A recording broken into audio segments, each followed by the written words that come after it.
of. So, and the other report, the Commons report, I believe, has not been updated Yeah, I was for gonna, July. So just so you know, that we'll probably just pass by that, but I wanted you to know out of the gate on that. The report that we have now is not. June's report, Yeah. not it July. was all repeat.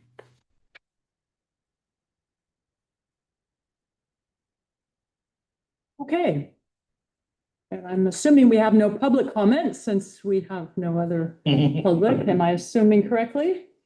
Okay. Yeah. Okay.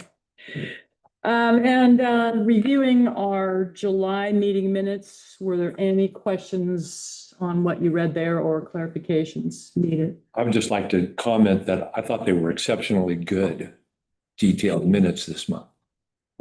Nice. Right. All right, then on to our report section. I just spoke to the Commons report, so we'll move through that into the work group reports. We first have our Trails and Yips work group report. I think everything was there. Things are steadily being addressed and implemented. I know Bob's not here, but I love his format, his bullet point format. It's really simple and easy to read. Yeah, I think that whole format for the work group reports came from Bobby, if I'm not mistaken. Michael is. Yeah, and then all the work groups report with the same format for ease of reading. Okay, and then we have the Keeping Yachats Beautiful work group report. Again, very clear progress, and we'll be hearing from Shelley here in just a minute. That's not a question, is it, Dan? Okay. No, it's, Okay, the just only check. question is, what have I done to my glasses? Okay, and then we have the Estuary Boardwalk Work Group report. And I guess I just personally wanted to acknowledge all the focus and attention to the detail of Bob, Lauren, and Bobby with what they've been doing, getting ready for that committee. Does anyone know what happened at the meeting on the 29th? Bobby was there. Yeah, so Yeah, should be back. we'll circle back. I'd like to hear. Yeah. Yeah, me too. So, and then the understage storage, some progress made there. The first door has been put in. Yay! And I'll see what it's gonna look like. You want to take a look? Thank you. Yeah, Make sure. You bet. so who did the actual sanding, filling, and painting? Here's true. That's what I would have thought. Great job. Mm-hmm. And then the ADA restrooms and the north remodel, anything you know of to share on that, Gio? All I know is that the architect has supplied a plan view, which largely reflected what we came up with. A couple of variations, which I provided feedback about. So I haven't seen quite, maybe Bobby can try that. Bobby, we were just at the ADA restroom, the work group reports. Anything new to report other than the architect having provided that plan view? They provided the plan, there was comments received from the work group, given to the architect, who did a redraft and submitted them for permits. Thanks. Mhm. We have a contractor on. Mhm. I had a question from a community member. Any chance that we're ready for health festival, or at least one of them? That's the goal. Okay, cool. That will report back. So, with the plans that were submitted for permitting, we're using those same plans to reach out to 3 contractors for bids at the moment also. Yeah. So we're trying to keep moving that right along. Okay, thank you. Yeah. I was curious about the 29th, the July 29th meeting. July 30th. That estuary boardwalk presentation meet. Can you, yeah. Yep. What do you mean? You don't have every date and every meeting right on the top? The 30th, yeah. Yes, I attended the Oregon State Parks Commissioners meeting in their grant selection committee board meeting. I was joined by Bob Langley, and he and I together worked very hard on the presentation that was shared with a lot of people ahead of time to make sure that it was nailing all of the information that we needed to, and also Bob had written and submitted the grants on behalf of the city as well, so he really had the connection to the SCORE, which is their scoring mechanism. And we were able to continue hitting on that with visuals and images to share with the commission. And really, I elaborated in the beginning a lot on the collaboration and the important, how unique and special the project was as being identified by residents and volunteers within the city that were working on trails, which is what our city is known for, and community members while working on these trails really noticing and identifying a real safety concern and the safety issue. And was able to really kind of hit that into the message. And apparently I talked a lot. Wow. And I was elaborating on a lot of different things, and then I get the. So I was like, oh no, I'm like 3/4 of the way through. I was like trying to speed it up, like there's still so much more to say. And I definitely feel like I started, just speeding through it towards the end. But so because I ended on that kind of rushing through it note, I was really worried that the presentation maybe didn't come across as informational as I had hoped for it to be. But the pictures spoke a lot. I think Michael and Joanne and Lauren had watched, and I hear that they said that it was pretty good, so I hope that that's okay. So what's the timing now? They have a month to review all their. Yeah, it's projects, and honestly, I was feeling I practiced in front of the mirror in the hotel room 5 times, typed it all out. I was really gearing up for it, and then we got there early and we watched a few of the other presentations. I was like, Oh. and I got to Supposed to have a soundproof room off stage. But it's a lot of really good presentations, a lot of really good projects, a lot of money being requested for in a smaller pool this year. But I really think the safety aspect of ours is it really sets itself apart from being a want to a have to kind of situation. So I hope that they see that also. I feel like a lot of ones that I was seeing were want tos, like this would be a nice to project, but I feel like ours is a have to, especially when you see that photo that was used with a person in a wheelchair. In the and then bushes. Really pushing in the Oh. bushes and volunteers helping, and we paused on that picture, and this is not a staged picture. This is really what has happened on this road, and And did you guys present the data from our survey last week, we did. weeks ago? Yeah, that was pretty telling. That was gonna be my question. What were the counts? There was 1,000 cars in 11 hours, I think, or 12. And 500 pedestrians. 1,000 cars? 1,000 cars in one day, less than a full.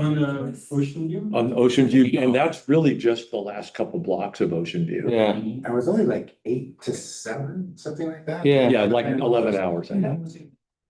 Yeah. The road even still there? What did you say? I said, how is that road even still there? Well, and the pedestrians, there was over 500 pedestrians, dogs, strollers, a lot, children, families, they did a really good job of collecting every Yeah. type of traffic Good. that was collected, and we did share that both visually on the screen and then talked about it a little bit, and then also related it to ORPD's own data, showing that there was 690,000 people that visited Yachats Ocean or Yachats State Park in 2024. Wow. That's a lot. Wow. No wonder there's traffic all Mhm. summer. So I think it went good. I hope we did what we could do and it's in their hands now and I keep crossing my fingers. It's definitely very necessary. I actually went down that day to I get a couple more clear pictures to add to the slide and I twisted my ankle. Like trying to get a picture, like, it's deep and you just did tell that story too. So that's probably what added to my. That's why you ran late. So how much money is there in pools here? My head, I'll go say it. I think Bob said there was only like 10 or 12 million this year, whereas last year was like 30 million, 14. We were asking for. 790 or 750,000. Hey, less than a million, how reasonable. Yeah, So I watched the presentation and as I was watching it, I thought, the presentation isn't gonna make or break this project for us or probably any of the other people. Especially in that so much effort went into this grant. The grant was done a year ago and then it was updated and Bob had spent hundreds of hours on this, all total. And Bob being as meticulous as he is, he would dot the i's again and again and again and again. So I think the project will succeed on the diligence that went into the app or to The preparation. Yeah. Yeah. So, and we are set up, I think, as good as we're, especially for, it's a need, not a want. Mhm. Yeah, great. yeah, clarifying that seems to be, Yeah. speaks loudly, you know. The presentation was good, very good. The information was good. The pictures were meaningful. The fact that there weren't a lot of questions suggests that a lot of it already was handled in the preparation for the grant. Yeah. Yeah. Sounds good. So we'll know in early September. Yeah, there was some question regarding the clarification of transfer Right. of jurisdiction. Yeah, and I've given them all the information that we have and what I think is confusing and what they're not quite used to dealing with and really it's not something that is dealt with very often. It's not an ownership transfer, it's not a sale, or it's not a property sale. It is a deed. Their go-to request for proof of property is the deed of purchase that's recorded the courthouse and the clerk's office, and what we have is a jurisdictional transfer. And that is, we have the documents that were recorded for the initiating the jurisdictional transfer, the agreement of the jurisdictional transfer, and then the resolution from the city accepting the agreement of the transfer. So those are the documents that we have, which are not a deed, because it's not an ownership transfer, it's a jurisdictional transfer. So it's all of the property underneath the road is still owned by various different owners. We have an easement. It basically is a jurisdiction of that road easement is now under our control versus the county's control. Yeah. Which is confusing for some people. Hopefully those intelligent people can figure that out. Yeah. Great. Okay, Yeah. yeah, thank you. And thank you for all of us for the hard work, everyone involved in collecting the data at Ocean View Drive It was and, really cool to see. you know, all of it. Right, nice. Yeah, and just, when I was getting home in the beginning, it's just how this project started. And a group of volunteers and citizens and community members all recognizing the need and bringing it forward and working really hard to get it to the point where we have it. Relentless, yeah, yeah. Mhm. So good job, everybody. Yeah, Yeah, and Whole you, community. thank you. and we'll look forward to hearing what's next on that, so, yeah, yeah. All right, then on to our new business. We're starting off with a presentation on the Big Belly trash cans. Shelley, would you like to? Oh, and if I may interject, last time when I looked at the recording, anybody who was sitting in the chairs out there was hard to hear. So either speak really clearly or please come up and take a seat. Not everybody's voice projects like mine does. Yes, thank you. You still have to tell me to speak. No, me neither. Does anyone want a copy of this? It's sent to you. Did you get one? I didn't get one. It was not in the packet. It wasn't in the packet. Oh, I did see it over. It was in the email I Yeah, sent. I Yeah. did review it, I guess. Yeah, good. I have a copy with me. Yep, yep. Oh, Are they, They're coming around.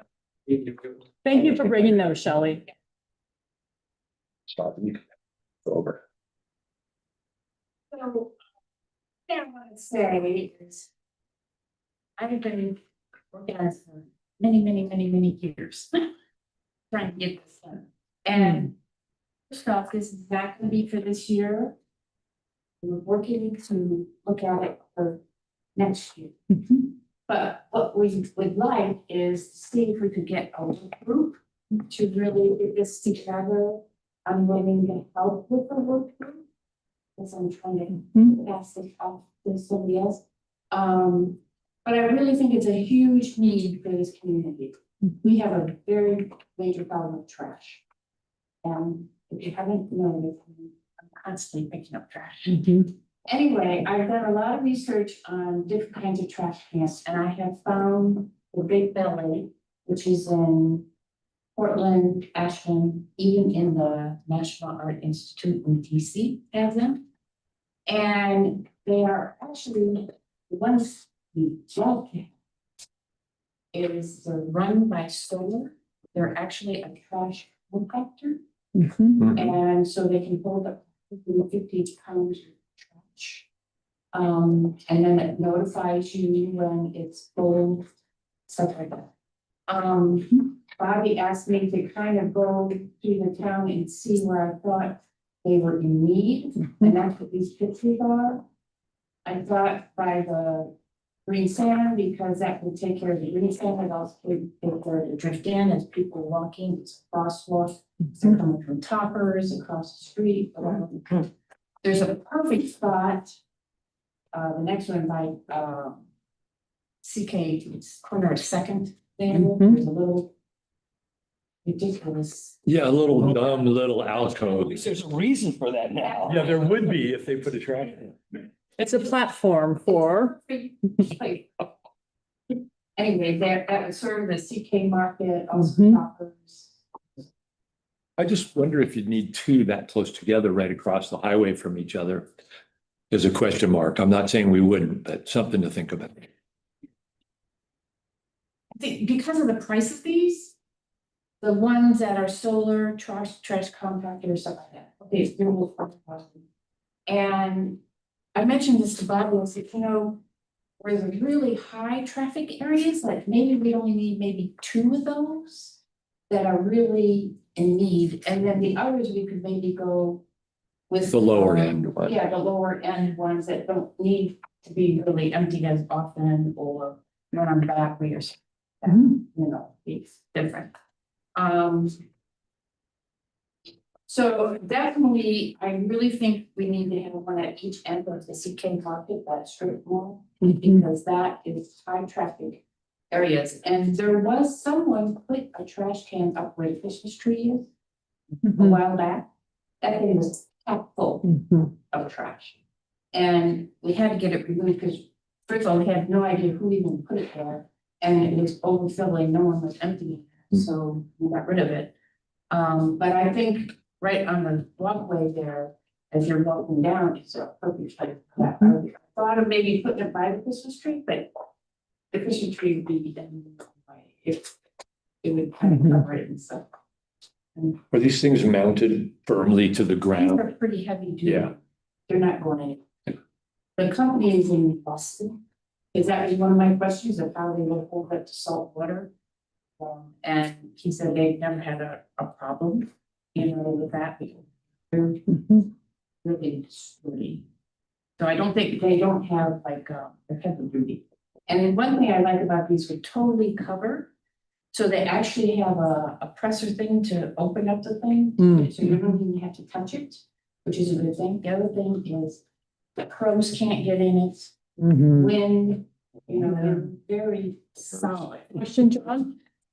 My concern with it being that close to the highway is just like the delineators getting hit, much car with $5,000, can't somebody run it over?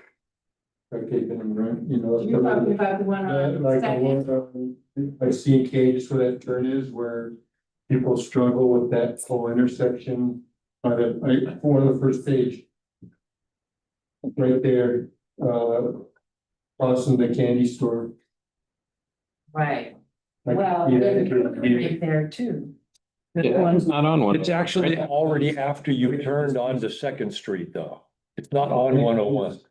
Yeah, people drive. Mhm. Yeah, you could also place it further. Yeah, just away from, I would just get Get it, away from the get road. it Yeah, yeah. buffer zones, And, put posts in front of it. so Yeah. somebody is- Sure. How difficult are these to move after we have them delivered? As in, if we try a location, we go, yeah, it's not really being utilized. We'd rather have it over there. Can we move it ourselves? Great question. Mhm. Okay. I bet Public Works could move it with a forklift, no. They, but also if we, those questions like I've been grateful.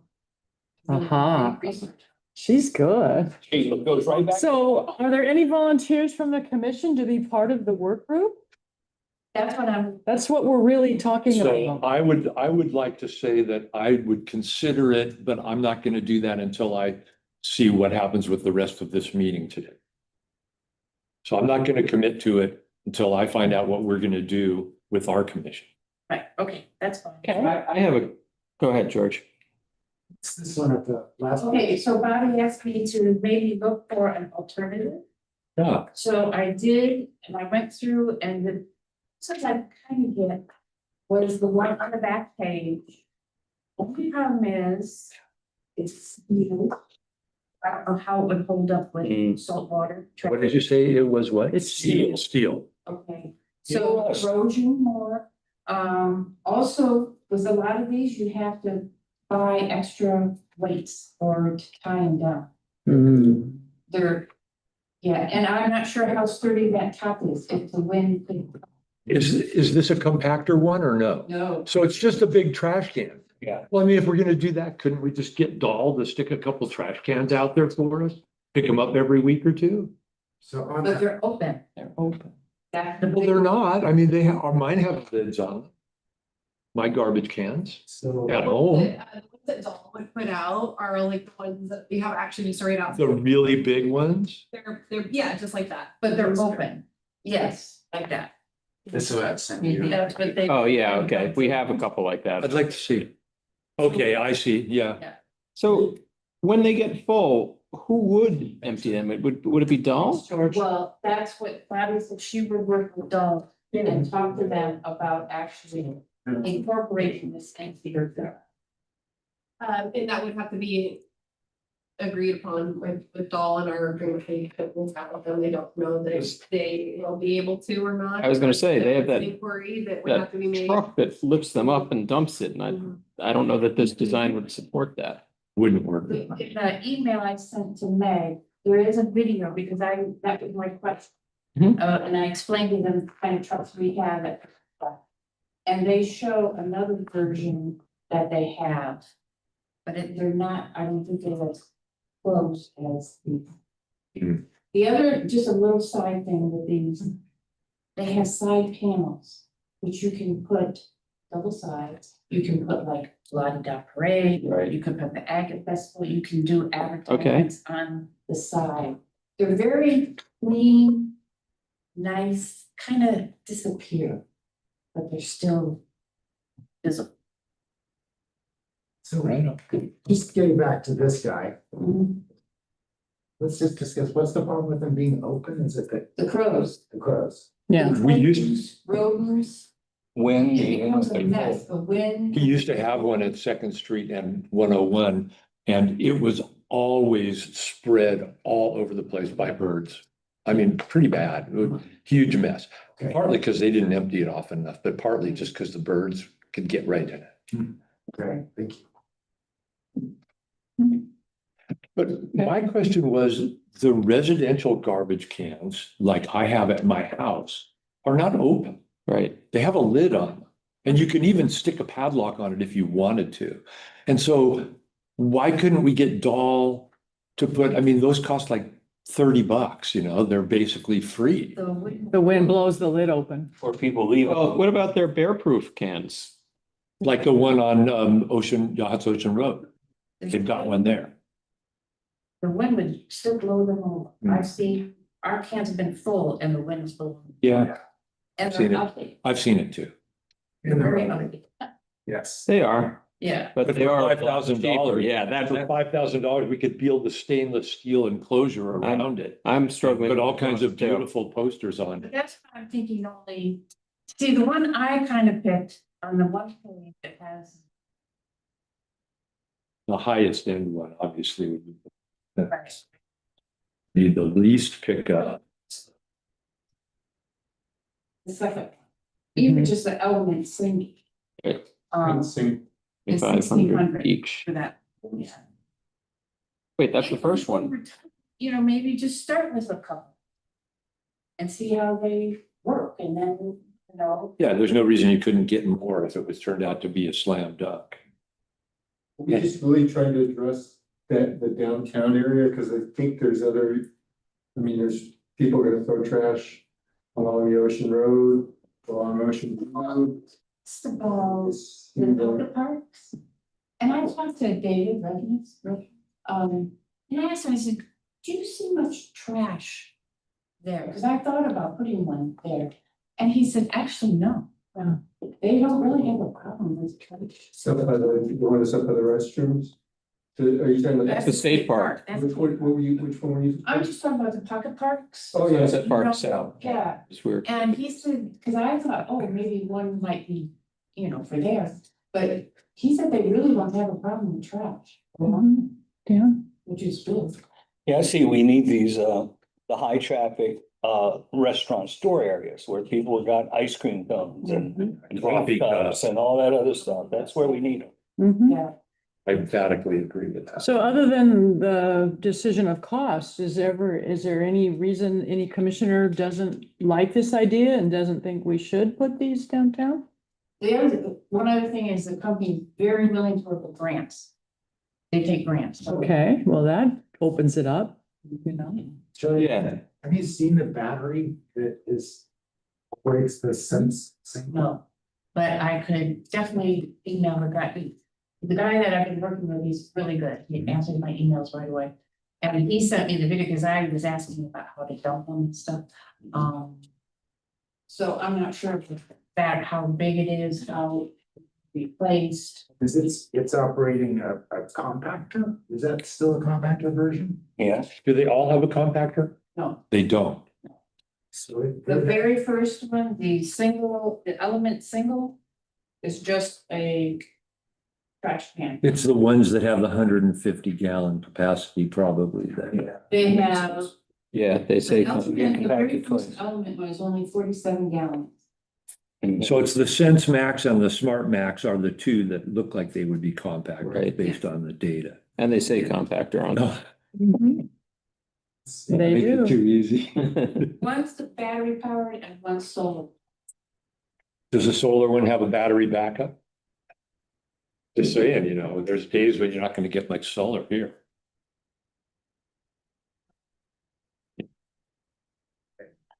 thanks. All right, yeah. I have a procedural question. So now that we've entertained this, do we have an action step that we need to take? We need people to join a work group to help Shelley. Right, but that's not commission business directly. So does the commission have any action we need to take Not that I'm on aware. this? No, You know, I'm just putting that out there. I don't know the answer. no, not Okay. that I see. Yeah, Great. Can you stay there for a second? Okay. I have a totally unrelated question I've been meaning to ask you the next time you came to one of these meetings. And so, So this is probably above and beyond what Keep Yachts Beautiful wants to take on, but I'm gonna throw out the question to you. Along the 804, kind of from Seventh Street to Aqua Vista, basically, that, or Marine Drive, rather. There's the 804 trail. And then there's like this heavy, big, thick gravel next to it. I'm confused when you're talking. So on the 804, from Seventh Street over here. Okay, so that's in the library. Yeah, all the way out to Marine Drive, so that along Ocean View Drive, that stretch. There's the trail. I can't. Okay, there's a curb and then there's a gravel There's a curb, section and and then there's a really trail. thick gravel, like the size of my fist almost. And then there's the 804 trail. The gravel is impossible for anyone to walk on. It's basically useless. So I've broached it with trails to remove the gravel, and I would even help take that on. Bob's not here to talk to. And he said, well, what would we replace it with? And I didn't have an answer for that. But the gravel in and of itself is useless. Nobody seems to know who decided on it, and it takes up space that could otherwise, like when people are going each way on the 804, somebody has to step into that gravel, and it's really not pleasant to walk on. The decomposed grain. Okay, Adam, is that gravel closest to the road or on the other? Yes. The curb closest? No, it's the Okay. curb, the gravel, and then the 804. Okay, So you know, what occurs to me is that you could just take the big gravel out and expand the trail to fill that whole section. Could, although in places it would be too wide. Yeah, maybe. can we just, you mentioned granite dust, can we just top coat the big gravel with small gravel? It would. I mean, you only need. I think it would sink right through. Me too, because it's really big pieces. I'm gonna pull us back in. We're going off into solutions to a question, which the question I appreciate. So I just want to bring us, Well, yeah, the question ultimately, Back to the was, question. keep yachts beautiful, is that something you guys would consider keeping beautiful? If trails would remove the gravel, and now you have these little strips of, similar to 101, a stretch of a few yards between driveways. Is that something you think you would want to take on and plant stuff or do something else with? Or you want to think about it and get back to me? I assume it's between the curb and the 804. Bobby, do you know? I need to go see what you're talking Yeah, about. I think a little field Yeah. might be the next, yeah. Oh, all right. I feel like that seems maybe a conversation that can be thought about and looked at and see if it lies in public works or trails, keeping the house beautiful. Yeah, take a look when you have a chance and get back to me on it. Okay. What do you think? Yeah, Thank you. yeah, Thanks, Shelley. yeah. All right, moving on then, we have our Sharon Design Studio proposal that was adopted by City Council. And so to have a little bit of discussion on that, really where I understand us to want to go is to just as a group here, discuss what we see as the priorities from the plan that was approved, the master plan. Things like how do we start implementing what we deem priorities? And my understanding is also how we might start identifying funding options, because a lot of this has big price tags on it. And so looking as implementers in that way to look toward grant opportunities as a starting place. So I just wanted to preface the discussion with that. Our job here in this discussion isn't to talk about the details, but more the priorities as the plan was adopted by City Council. Is that accurate, Bobby? Okay. So I have an initial question. Yeah. Do we have money already in the CIP budget for any of these projects? No, None, not even for the bathroom, not even for the ADA restrooms or? we no, have- that's different. We have money that is planned to be used this year for the ADA restroom and the sound and light in the MP room, so a little bit of elevation in that space. And then the ADA restrooms, that are, that's in the CIP for this year. And then, just, I think that will be the first steps of implementation, which is already, well, swinging away, but what could be looking at is after we get these projects done, what's gonna be the next project and what are the funding sources? And then also, is there any kind of engineering projects or workers projects that need to be developed to start thinking about them in a finer detail than what they are in the plan? Dan, Funding question, because I don't know. For 2026, Yes. do we have a proceed figure that will come out of the city budget versus we need to get X amount of dollars in grants to move forward? I mean, how is the funding proposed to work, I guess? Well, the next budget cycle will go is through this group, you will identify some projects to take forth through the CIP budget, the next budget. That it goes through the finance committee. So as a group, you fill out a CIP request form of something that was decided on here. And you take that request to the finance committee, and that is going to be in a January, February meeting. And I highly suggest that you also come and present that idea to the finance committee and why that project is important to get onto the schedule for that next coming year.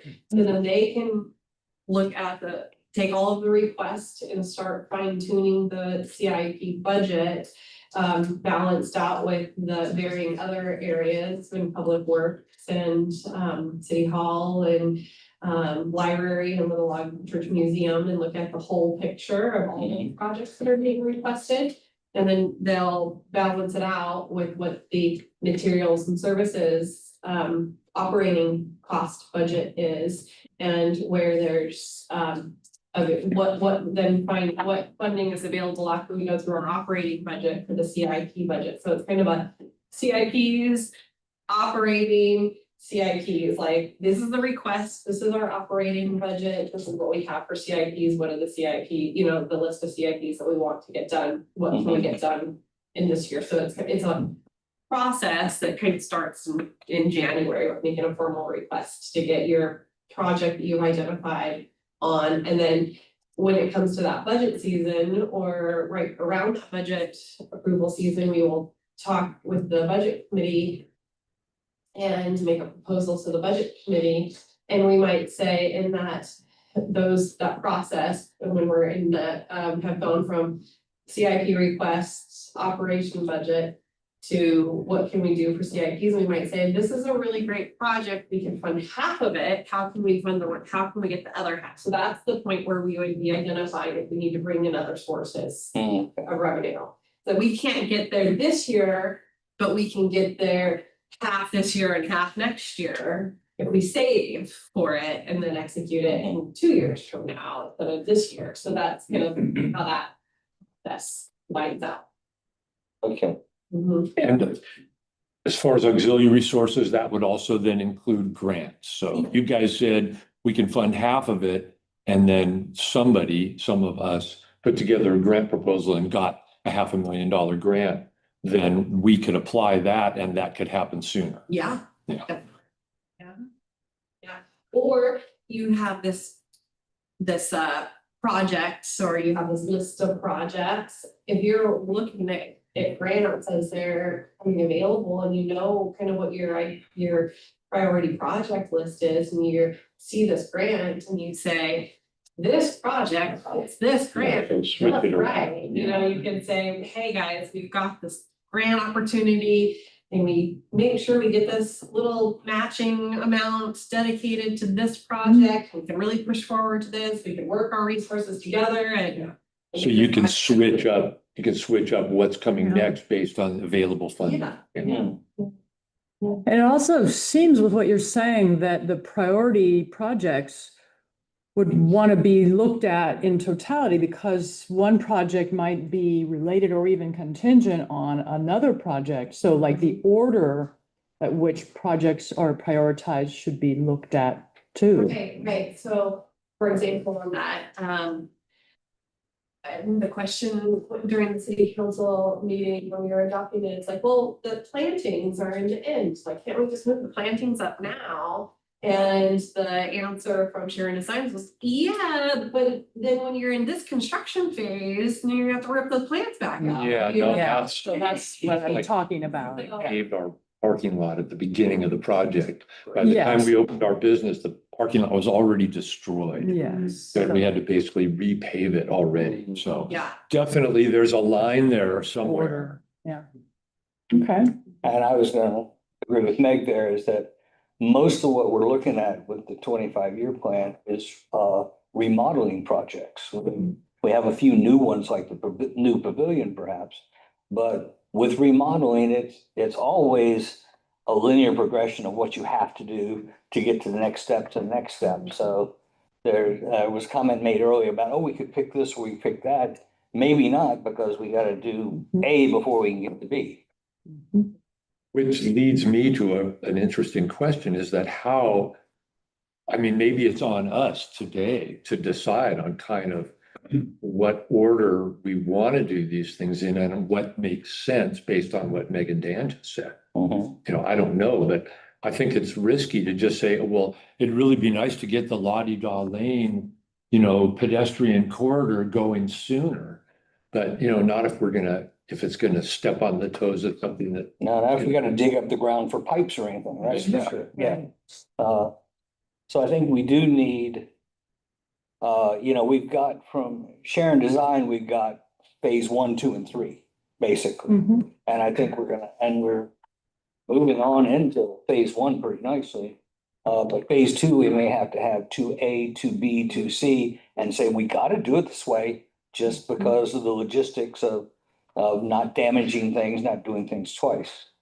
And I think budget would be kind of the same thing as in, like we did with the ADA bathrooms. And we sat down and it was like, well, we don't have quite enough money, but actually if we take this and move it and take this, move it, we're covered for now. So we've just taken care of 2A, mhm. but now we're gonna have to figure out how we're gonna fund 2B. I think a important note to keep in your mind when you're looking at everything too is that the cost estimates that are included in the master plan, are quite high, and that was purposely done because this is we don't know when these projects necessarily will get done, so it's kind of accounting for natural inflation as time goes on. Also, it's like the grand of the grand, so you could say, we really want to get moving on this, but gosh, we cannot afford $700,000 for that. Could we look at how we could make this project happen for $200,000? And and then that conversation could start with some design features and how to make that happen in a $200,000 budget versus a $400,000 budget. So there's definitely room that I think is important to kind of keep in mind and thinking about the large figures. But by the same token, you run the risk of doing stuff on the cheap and ending up with something much less than you may have wanted because you tried to cut corners too much. So that's part of the decision process as well. Yeah, and I was also pretty sure they said that the dollar values were, granted, they were for like the top design, but they were today's dollars. They weren't taking into account what it might cost 10 years from now. They said that they had added all the contingencies and everything. Yes, they added everything in, yes. Of that inflation. Right. Yeah. You had made a comment, Bobby, at the chair meeting. I had a note of, in this discussion of the priorities of the master plan, with funding parks, SDC. Something about that, was it Craig? But that's the. Yeah, the comment I was making was, I'm in a listserv for all the Oregon city managers, and there's questions popped out by every city manager, myself included. Yeah. So, there was a shared fees schedule for a city, and I popped on and was looking at the list of their fees. And they listed out their SDCs, and they had the same ones that we have: water, wastewater, storm drains, but they also had a parks SDC, which we do not have. SDC is Systems Development Charge. Okay. And that is a charge that happens for new properties when they're connecting into our systems. So it Okay. would be retro to current buyers, but you know, if it was something that we wanted to look at for a funding mechanism for this, it could be to new people who are coming into our community, that would be an additional expense to the SDC Okay, yeah, thank you for that clarification. What's the state charge? charge, system development charges. Mhm. Do you remember roughly what their system development charges were for parks? I could look back on my handy little computer and tell you exactly, if you give me a minute. Interrupted like a couple minutes. Okay, sure. Yeah, I'm curious. Figure. I mean, I don't think we're gonna be getting hundreds of new buildings going up, so. I hope not. Which is another bigger topic discussion for some point. Yeah, but that's probably not us. So on the master plan priorities, I think it's very hard to do without any visual aids. Yeah, So, it is. you know, they should actually have this conversation. It sounds like a whole work group. Mhm. That's my first two comments. The YFAP expansion is gonna drive so much of it, especially this end of the building, you know, basically from the Yeah. multipurpose room, this direction. That will really mix up these next two rooms quite a bit. Mhm. So there's the timing issue, what comes first. I know they're actively looking for grants on that, so if that comes in, that might reshuffle priorities. Mhm. Some of the stuff is isolated, meaning there's not a lot that has to happen in front of it, but not a lot of it. Like even thinking, I was just thinking about the bathrooms on the exterior, but that whole lot may get regraded. And we may need to run conduit across there. And so as soon as you start talking about regrading everything, suddenly what level is the bathroom actually at? There's very little of it that isn't connected to something else. The new pavilion, I think, is an example of Yes. something that can be independent. I was gonna say that, that's the only. But it's also $5 million. And the existing. But then that And the existing pavilion. contingent. Yeah. And Yeah. the north room where the bathrooms are going in, that one is somewhat independent too. Sure. Yeah, so just. Yeah, and I agree with really everything you said, and the idea of a work group now, again, just keeps coming to mind, where there are the people coming together to prioritize and understand timing of projects and so on. Yeah. Two questions. One, you mentioned the existing pavilion. And I didn't think that was part of the master plan. We kind of just somewhat abandoned it. I know, I see Bobby's looking for the information. Yeah, we have some updated information Oh. on the existing pavilion I and remember that Chris proposed two options. And he said for the value, in his opinion, the best value would be to retrofit it. It's like $285,000. I remember that dollar. To upgrade that so that it's fully usable and functional. And that was his recommendation, as opposed to the cost of tearing it down was, almost more than that. And clearing out the problem. yeah, so my understanding, and when Bobby's done there, she can add on to this, but my understanding is that the design plans for the existing pavilion have been approved. Yes, so during the July city council meeting, it was discussed, and they would like to move forward with getting that building fixed. I am going to bring more information to them to the next city council meeting, because when we did our budget, we had money in the last fiscal year budgeted for the repairs of the commons, or excuse me, the pavilion. And we added to the budget, the remaining amount to get to what our engineered budget as cost estimate would be. So we were balancing between two budgets, with that. Now, this conversation is, just been, it's been a head scratcher. So it's taken us past that point of our last budget resources that were available. Now we don't have that, and we're dealing with what was going to be the remaining balance of. So now that requires a supplemental budget to be in compliance with Oregon state budget law.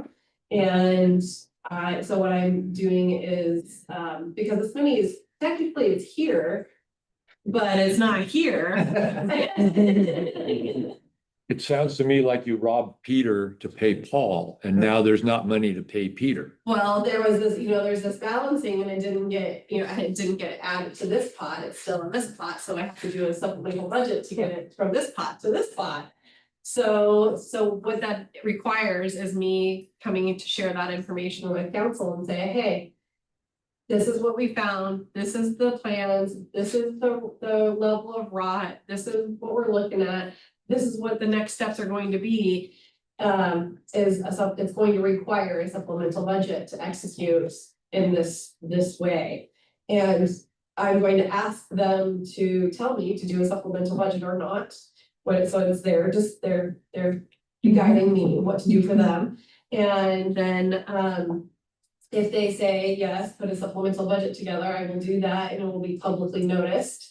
And that will come to the September meeting, and then we will hear public hearing for a supplemental budget. They will vote yes or no, and then that will guide whether we go out for a bid for our, for that, because it's in a higher level we have Oregon procurement law to follow with that. So we have to go through a whole, Oregon biased bidding process, which puts it into a competitive bidding market and a sealed bid environment. So it, gives the potential of maybe even getting a little bit lower because people are wanting the job. So that's where that is at right now. It's yes, keep moving down that path, but now I need to bring more information to them and let me know if they want me to keep moving down that path.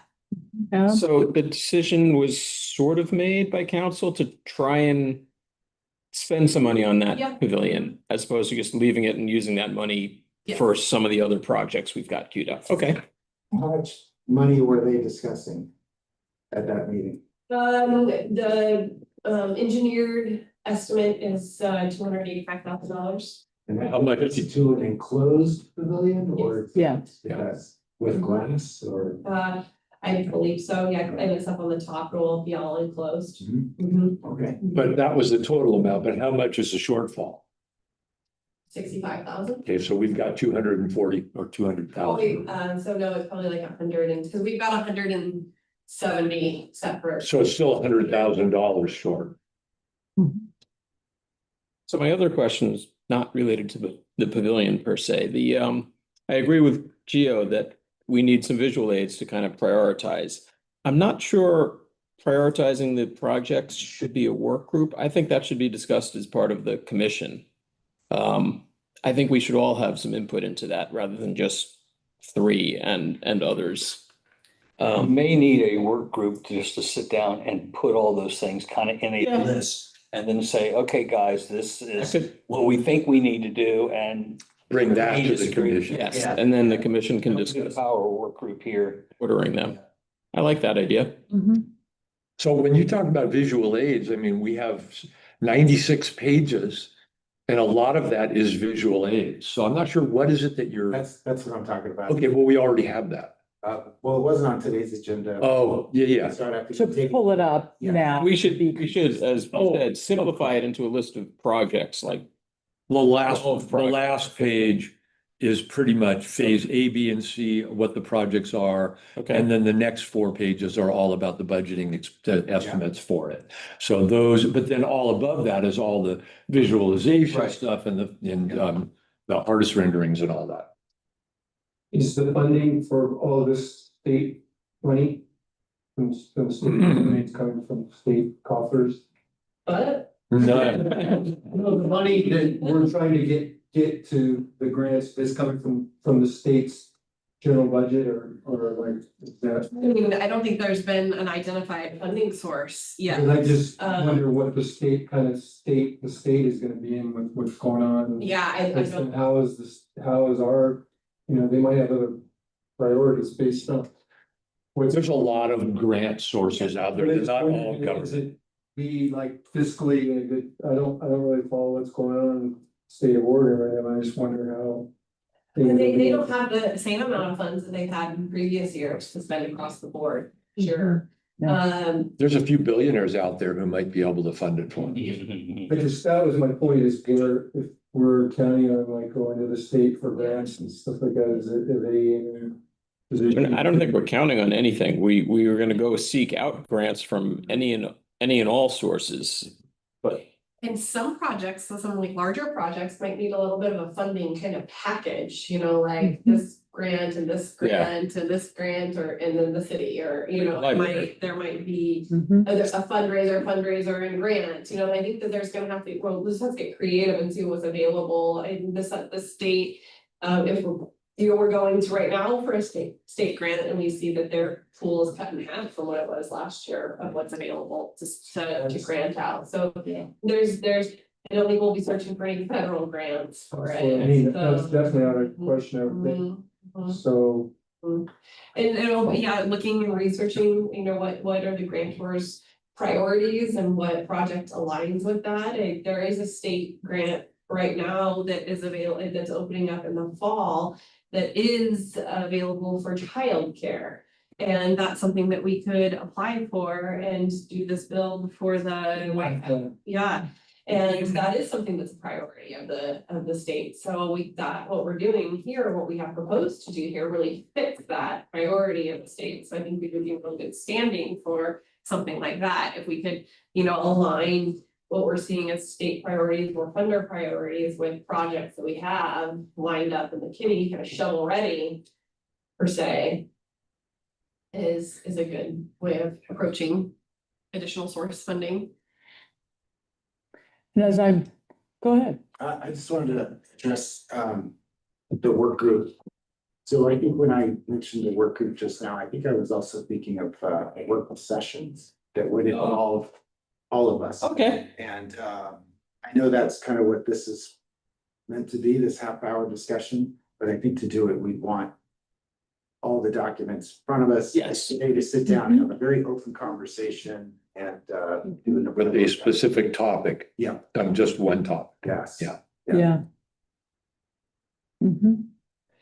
The planning commission, every meeting that they have, they start 1 hour of one topic or it's not. Then they go to their public meeting for the second hour of their meeting.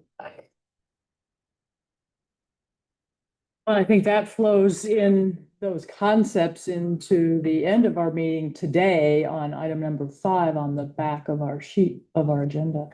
So I think, let's keep that thought alive. Can I type in real quick too, answer to? Oh, thank you. Yeah, sorry. Yes, of Before we course. move to the next agenda. Yeah, I wasn't moving to the next one. No.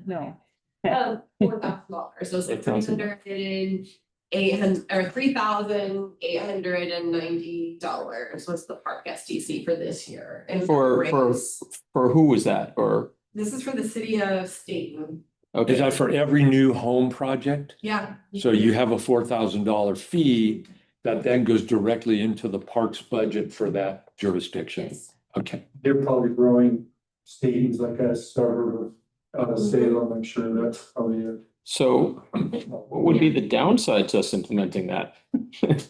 Not, Yeah. I vote we with that. it's not affecting any of our current. Let's make Yeah. it 25 grand. Yeah, So you'd have to ask somebody who's gonna build a house, that question. I know. Because that's one of. Yeah, that's their downside. That's not our, none of us said that. Fees. Right. But Yeah. then again, if they didn't want to do it, then they could just not bill.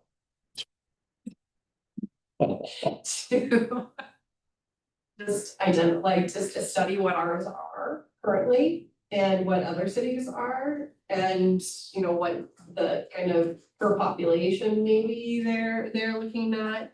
And seeing how many we have this parks SDC, how long it's been put in place, what our current ones are, and how much adding this one would be, and just kind of maybe making a little presentation on the findings would be beneficial. Well, I don't think a $4,000 fee is gonna keep anyone who's building a house in Yahats from saying, oh, never mind, I don't wanna build here. Yeah. I mean, the cost Yeah. compared to the cost of their building Yeah. is Like a insignificant. 1%. or Yeah. less. I think it's an interesting thing to think about too, is the maybe people who are finding moving in now, and seem to be people who are drawn to these amenities that we have, and this would help Mhm. elevate them.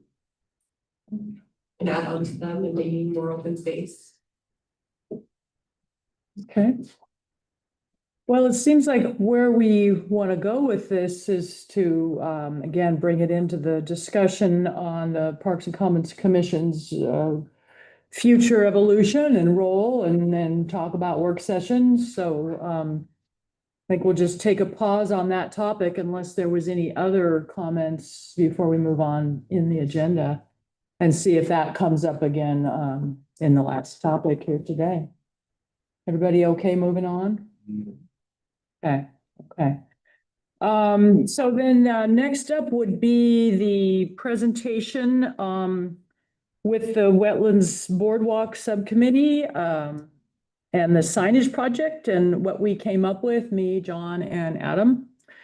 And then take a vote by the commissioners that where we're at with that, and then the goal would be to pass it on to, I guess it would be to council, right, Bobby, would be to pass that on there. So, yeah, I mean, I sent out the, write-up of what we came up with. So, were there any clarifying questions, first of all? Okay, So, and Bobby, it's something we've talked about before. We're gonna be designing a bunch of wayfinding signs and all kinds of stuff. And as we talked about a year ago, when we talked about the Prospect Park, we talked about designing something that would be used everywhere.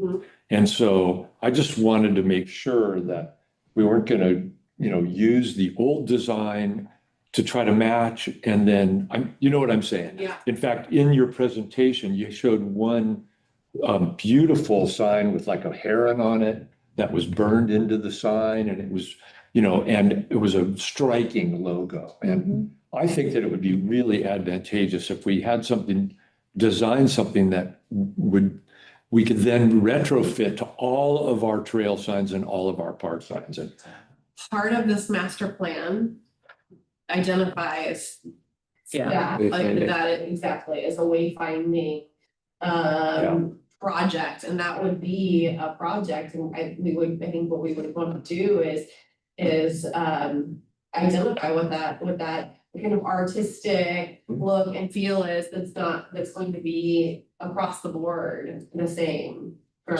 for the continuity. Yeah. is the Yeah. constant, yeah. that kind of makes me wonder, where are we at? Because I mean, we presented the Prospect Park thing close to a year ago. right. And you kind of took that on. And I mean, I'm not blaming you, but have you made any progress on design or? No, because the Sharon Design Project was also underway, so it's one of those 2 steps forward, 1 step back. I didn't necessarily want to go and purchase these. Well, I was just thinking of a design, getting someone to design a logo that we could use, like maybe even one of our local artists would volunteer to design something for us. Have put in place so far is our city logo and our color palettes and our which you've seen, the green and the it's almost that modified, modernized. Nice. Yeah. Essentially, and with the greens and the browns and the blues, yellows, and yeah. Kind of small. Yeah. So that's kind of case is getting the logo modernized and then getting our color palette and getting the fonts, and then we've got the Sharon Design project and that being identified, having a wayfinding project identified in that, so now we have these pieces to carry forward to that, but to look at it as a holistic Okay, approach. So I think it's that really is- important. That is there, it's still there, but we want to do it in a holistic way. So then what will happen with this project if all the decisions have been made except that, then this project is gonna sit on the shelf until, that decision gets made also. This would lead really well into that discussion of the priorities. Mhm. Because it's going to happen in a work session, because that priority could be one that's identified as, let's bring this. Yeah. This to life with all of these pieces that we put these pieces together thus far. How are we gonna bring that all to life with that section of the plan? Mhm. Okay, were there any other, I would like to add something. yeah, First of all, Meg did a really good job with this. We spent, what, 3-4 sessions? yeah, Did a nice write-up. thank She put a you. lot into it. I got a really good education going there to the wetlands, where Craig came out one day, learned 2 or 3 different things that might even stick with me for a while longer, so I think just the signage, just like Ron was saying, I think that should be a priority, because I think identifying entrances and where the park's at, how to access these things seems like a really cost-effective way to get people to start using more things. They'll know where the Prospect Park is, they know how to access the wetlands, and you can get a little education right in there, so. And then merging the 2 brochures, I think, is a really good idea, just simplify things too, so. And Anyway. Yeah. To add on to that, I don't think that this work is a mute point or anything. I think it just adds to like, hey, we're prepping this to meet this priority of the signage, and these are all the things that have been identified through our boots on the ground. Now let's put into action. Mhm. And I do think this is a Sharon Design concept we can move forward with, because it doesn't actually involve remodeling, as far as nothing's tied to anything else really. And it's a relatively low budget improvement. Mhm. And if we add more signs later, we already have the design for the signs and we simply just Mhm. stick more of them around. And this is something that we could work with Sharon Designs on executing. There's, just because they didn't stop their work with us and their relationship with us by completing the master plan, there's still a company that has this beautiful vision and now connection to our community. That we can say, we're ready to work on this project, can you help us execute this project? Mhm. And know that they would be more than happy to help us see some of this. through. Nice. Yeah. Yeah. And I think the other thing I didn't put it in the write-up, but as far as priority is the sign at the commons entrance to the wetlands by the pavilion, that kiosk. Craig had mentioned when he was with us that we didn't want to spend a lot of time redesigning that right now, because that would be part of the Sharon Design vision with whatever happened there. So I didn't write that in, but if you wondered about that, that's not specifically So it would stay for now until we get to the la-di-da kind of section. correct. Yeah, And then it would get moved or appropriated into that. right. Okay. So really, we're talking about the entrances that all need the trail marker, the mounted brochures, the merging of the brochures, the plant identification, and that's really where we're at. So And I would suggest that the plant identification could even be secondary to the wayfinding. If we run into a time crunch, let's get the designs for the signs, let's get them installed, the brochure holders and all that. We can make the signs for the plant identification after that. Mhm. Okay. All right, were there any other questions before we kind of just take a vote that we're going to pass these recommendations on to council? Any other questions on it? Do you just want to put in, you want to refine this a little bit more so that it reflects that you're not including anything about the big kiosk at this time and the reason you're not? I don't think it's necessary because what we're recommending is just this. Okay, yeah, that makes sense. Okay. Yeah. All right, well, this is what we're recommending for the signage for the Wetlands Boardwalk Subcommittee. We want to take a vote, all, I move that we adopt this document and pass it on to city council. okay, all in favor? Hey, okay, There. unanimous. See you, Mike. Later, Mike. That, I can get this on the August agenda if you'd like, and, if somebody could, plan to, present it, that would be, Yes, could John or Adam or What's both? the date of that? August 20th. That's a Wednesday, yeah, I think that's the right date, third Wednesday. Yeah, August 20th, 1 PM. Can you make that, John?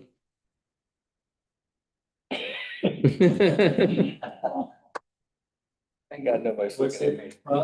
Paper, I'll try to make that. Okay.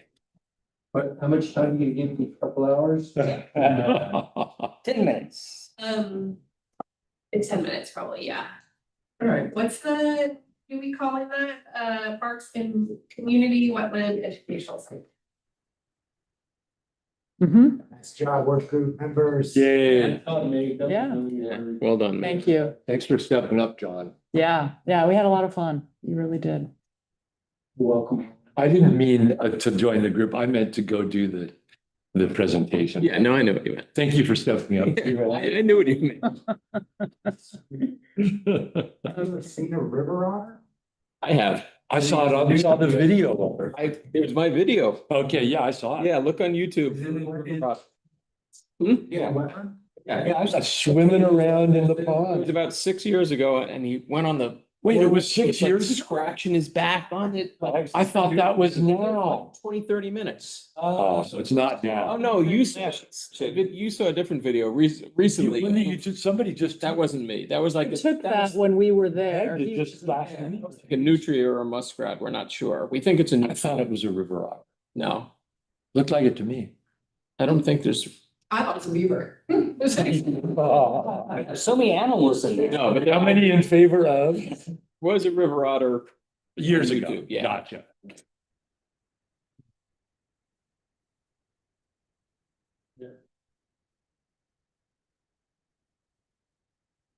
More likely, yeah. Looks too big to be a nature. Yeah, you can see his face. Giant. Yeah. Moving right along. Okay, moving right along.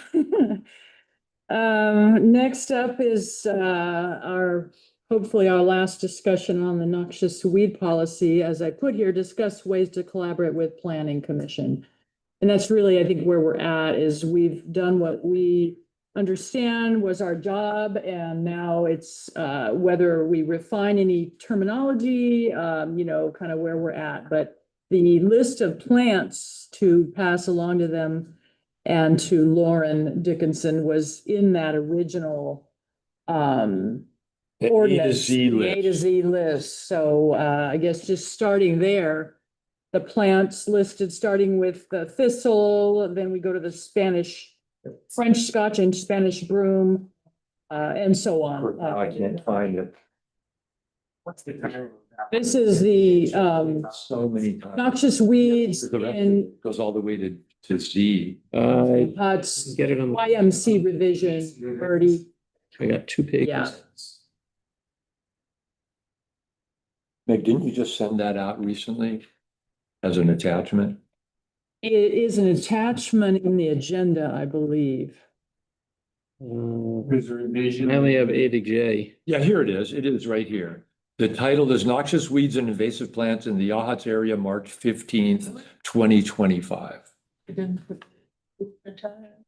Yeah, it's in here. Or else it was an attachment to an email that Meg. The second to the last attachment in the agenda documents, Oh, there it is. if you click on that, and then go down to No, it's not in there. C, Number 6, there is a bold noxious weeds and invasive plants of significance linked here. If you select that link, that should take you to the document we're talking about. Adam, you want to just look at it? Sure. Yeah, here's another hard copy if anyone needs it. I'll take it. I'll take- I haven't found it on. This is all. It's just Okay. the same list that we looked at before. And there's 26 plants listed Okay. on there. And so that's basically, we're deciding if we're just gonna give them the whole list. Does anybody understand what the weed of economic importance statement is? It shows up. There's a dispensary Yeah. right across the street. I think it means like, we consider holly to be an invasive species, but in the valley, they grow it as a commercial crop. Yeah, So therefore, it's of economic importance, even though some areas it's considered a weed. I Mhm, see. Thank you. mhm. So, This list, okay, yeah, that's the one. There you So are. I would just like, to the link. it's a That's link why I to said the. different, yeah. So I really don't understand why we're discussing ways to collaborate with the planning commission. I think all we're doing really is giving them the information that we've already gathered and sending it along. Well, that's a way, so that's what we're up against. let's do that one then. Okay? We discussed briefly 1 or 2 meetings ago, the butterfly bush and how there are some We sure. varieties that Yeah. are not, Yeah. we don't want to ban, basically. And yeah. But this does list one specific Okay. species. That's you the know, one we so don't that want. may Okay. be just the one. I don't know my plant species. Nor do well I. We need a enough. plant expert to go out there and figure it out, Ron. Yeah, you mean Craig? In his copious spare time? Did you guys come across any definitive definition between noxious and invasive? No, I did not. I'm still thinking that they basically mean the same thing. Did we have it that noxious was things like poison oak, poison ivy, and invasive was just, they're not necessarily noxious, but they take over everything? Mhm. In my mind, there's a difference, but I don't know if it's. a difference. Yeah, I think- Ask Alexa. I think Craig mentioned something that, I mean, yeah, to us, noxious means toxic, basically. Yeah, And he said there is an official definition with respect to plants that doesn't necessarily mean toxic. It's sort of similar to invasive, I believe. Yeah, and I think he gave the distinction of like undesirable plants versus like forbidden plants, ones we should forbid versus just like maybe the butterfly bush could be an example. It's undesirable, but it doesn't take So over which word would you use for that? Invasive or noxious? invasive. Yeah, we would use invasive. so I think I can share this because I pontificated on this point in my PCC email to the mayor and to the city manager, that I felt that this ordinance was unenforceable and probably illegal. Like, I don't think you can charge people to remove weeds from their property. That's my position. Mhm. I think the one exception to that is if you did get into a fire hazard situation Mhm. and possibly noxious, meaning toxic. Right. There might be a legal case for that. Yeah. Telling somebody they have to remove their ivy. If they don't, they're gonna get billed. It's on really shaky legal ground, in this commissioner's opinion. And I believe that as we pass this list off to the planning commission, we should be perhaps expressing to them that there is a noxious list. There is a hazards list and there is an invasive list, and the code needs to recognize the differences in these things. And that some of them may be enforceable, some of them are probably in the suggestion box. Mhm. I know personally that if somebody came and said, we're gonna send a landscape crew up to remove your butterfly bush and your ivy, I'd say, good luck with that, because I'm gonna be forcing them off my property. So what are you gonna be charging when they call and say the guy didn't let us on our property? So I think there's a little bit of an issue here, Bobby, with this ordinance, in my opinion. I think you need to run it by the city's attorney. If you can tell me or the planning commission who this is going, that the city's attorney said, oh, absolutely, that's. Sure, so the city doesn't send people. There's the notice is to send to the property owner, and it says, these are, this is a list of companies we recommend you using to take care of this problem. That's the That's first, not what it says in the that's the ordinance. first step.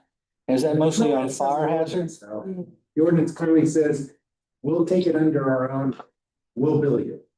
If it comes to that, yes, but that would be like after many attempts and many contacts and conversations with the property owner, that would be the first go-to. So in my opinion, policy needs to be written in two fronts. One, to protect the city and also to protect the homeowner from a zealot.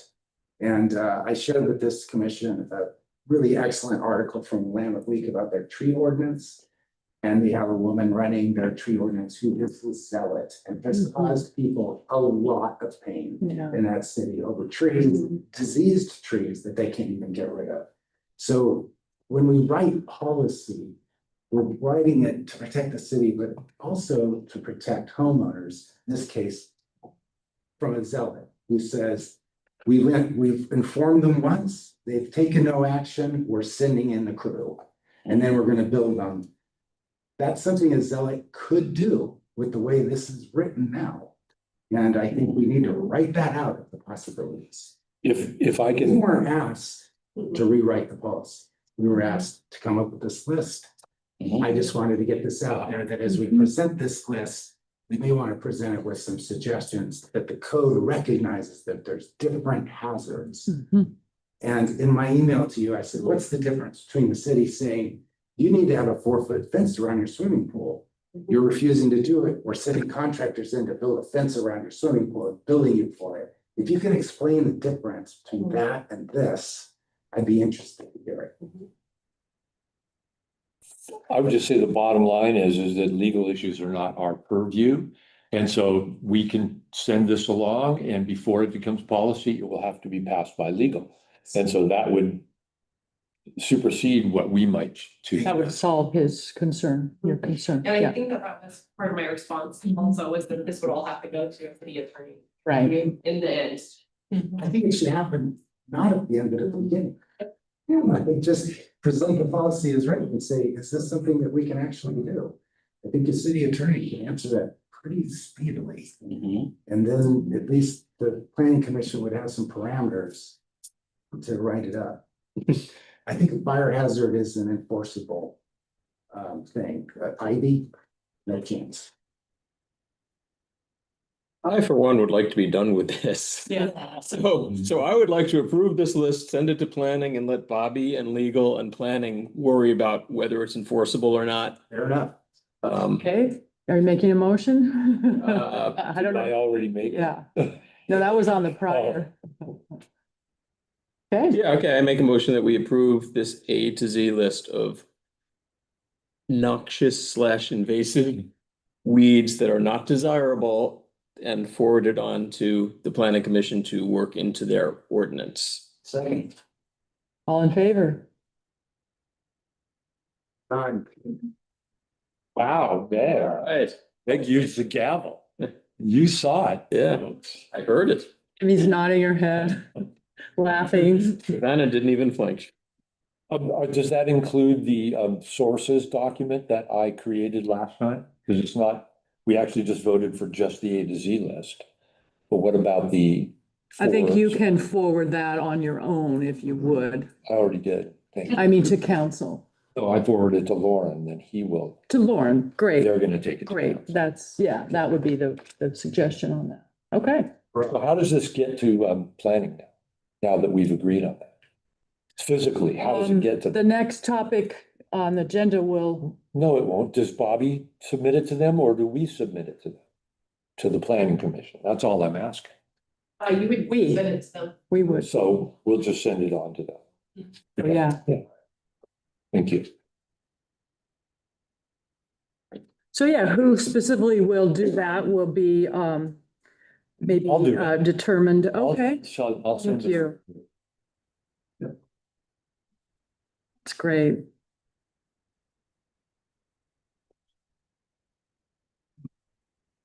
Okay, and then lastly for today, we have about 30 minutes, which we can use all of or less than all of, obviously, but our commission's role remains important to the city.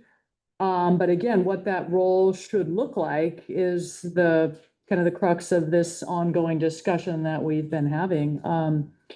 So this is my last Parks and Commons Commission meeting.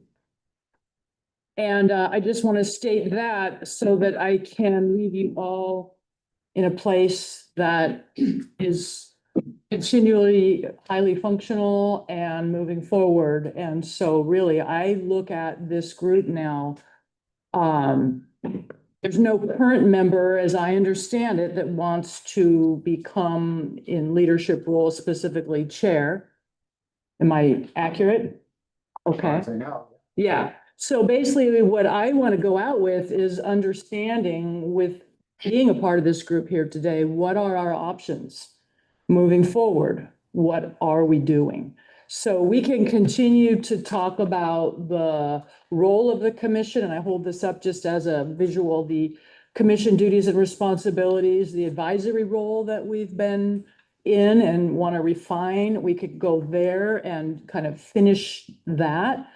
Another option would be that we become a work group. We become a work group that reports to Bobby. Question for you or Bobby or whoever. My understanding is we are a open public meeting group that's run by basically Robert's Rules of Order or whatever. Without a seated chairperson, can we function like that? As in, not do we want to, but can we? Mhm. And That's that's exactly the the question that. question I asked and Ron has been asking, that we need to get the definitive answer on. Do you want to chime in there with? Sure, no. I thought you'd say Told you I that. couldn't find that, but I knew that. Yeah. No, we have to have a chair Yeah. in place to continue on, and if that's not the case, then we would probably need to put this commission on hold until there was an identified chair. And or if somebody wants to jump in as chair, then it can continue on without skipping a beat. If it was to be on hold, I know that these are all groups, individuals that I could reach out to. This is a project, I want a work group, this is a project, or the council identified this as a priority, they'd like a work group. We would like to be on this work group, that would be an option for that, but it cannot continue as a public meeting body without having a chair in place. Okay, we have a somewhat, I'm gonna call it overview and advisory position right now. Would a work group be able to continue that function? No, Okay. not really. Mhm. Yes and no. How about that? Yes Okay. and no. I can live with that. No, yes and no, yeah. So yes and no, I'm gonna go with that. And with my reasoning for that is it wouldn't be in the format that it is Right. now. But work groups are that they're going, there's kind of some variation we've got in work groups. Like right now, we have a group that is doing some research on a project that they think is a good idea for the city to investigate. So they're doing some of the ground work and in the investigation to bring together a presentation to the city council to see if that is something the city council would like to with or not. So that is a little bit advisory. They're finding some information, they're bringing some information. They are advising the city council to take a look at this. This is the information that they've gathered. The city council has the prerogative to say yes or no. If we don't like the direction that it's going, or hey, that was really good research and really good finding, and I actually think that's a great thing for the city to have them do. And yes, we want to vote yes. City manager, go forth and figure it out from here. So that's a form of advisory. Right, There's a little bit of form of doing too, like this is an identified project that wants to happen. Who wants to help me execute this project? okay. So that's a little bit more doing versus advising. I'm trying to ask the legal functional questions first before we figure Yeah. out. So could we reconvene legally and functionally a month from now as a oversight and advisory work group? Not quite in that, okay.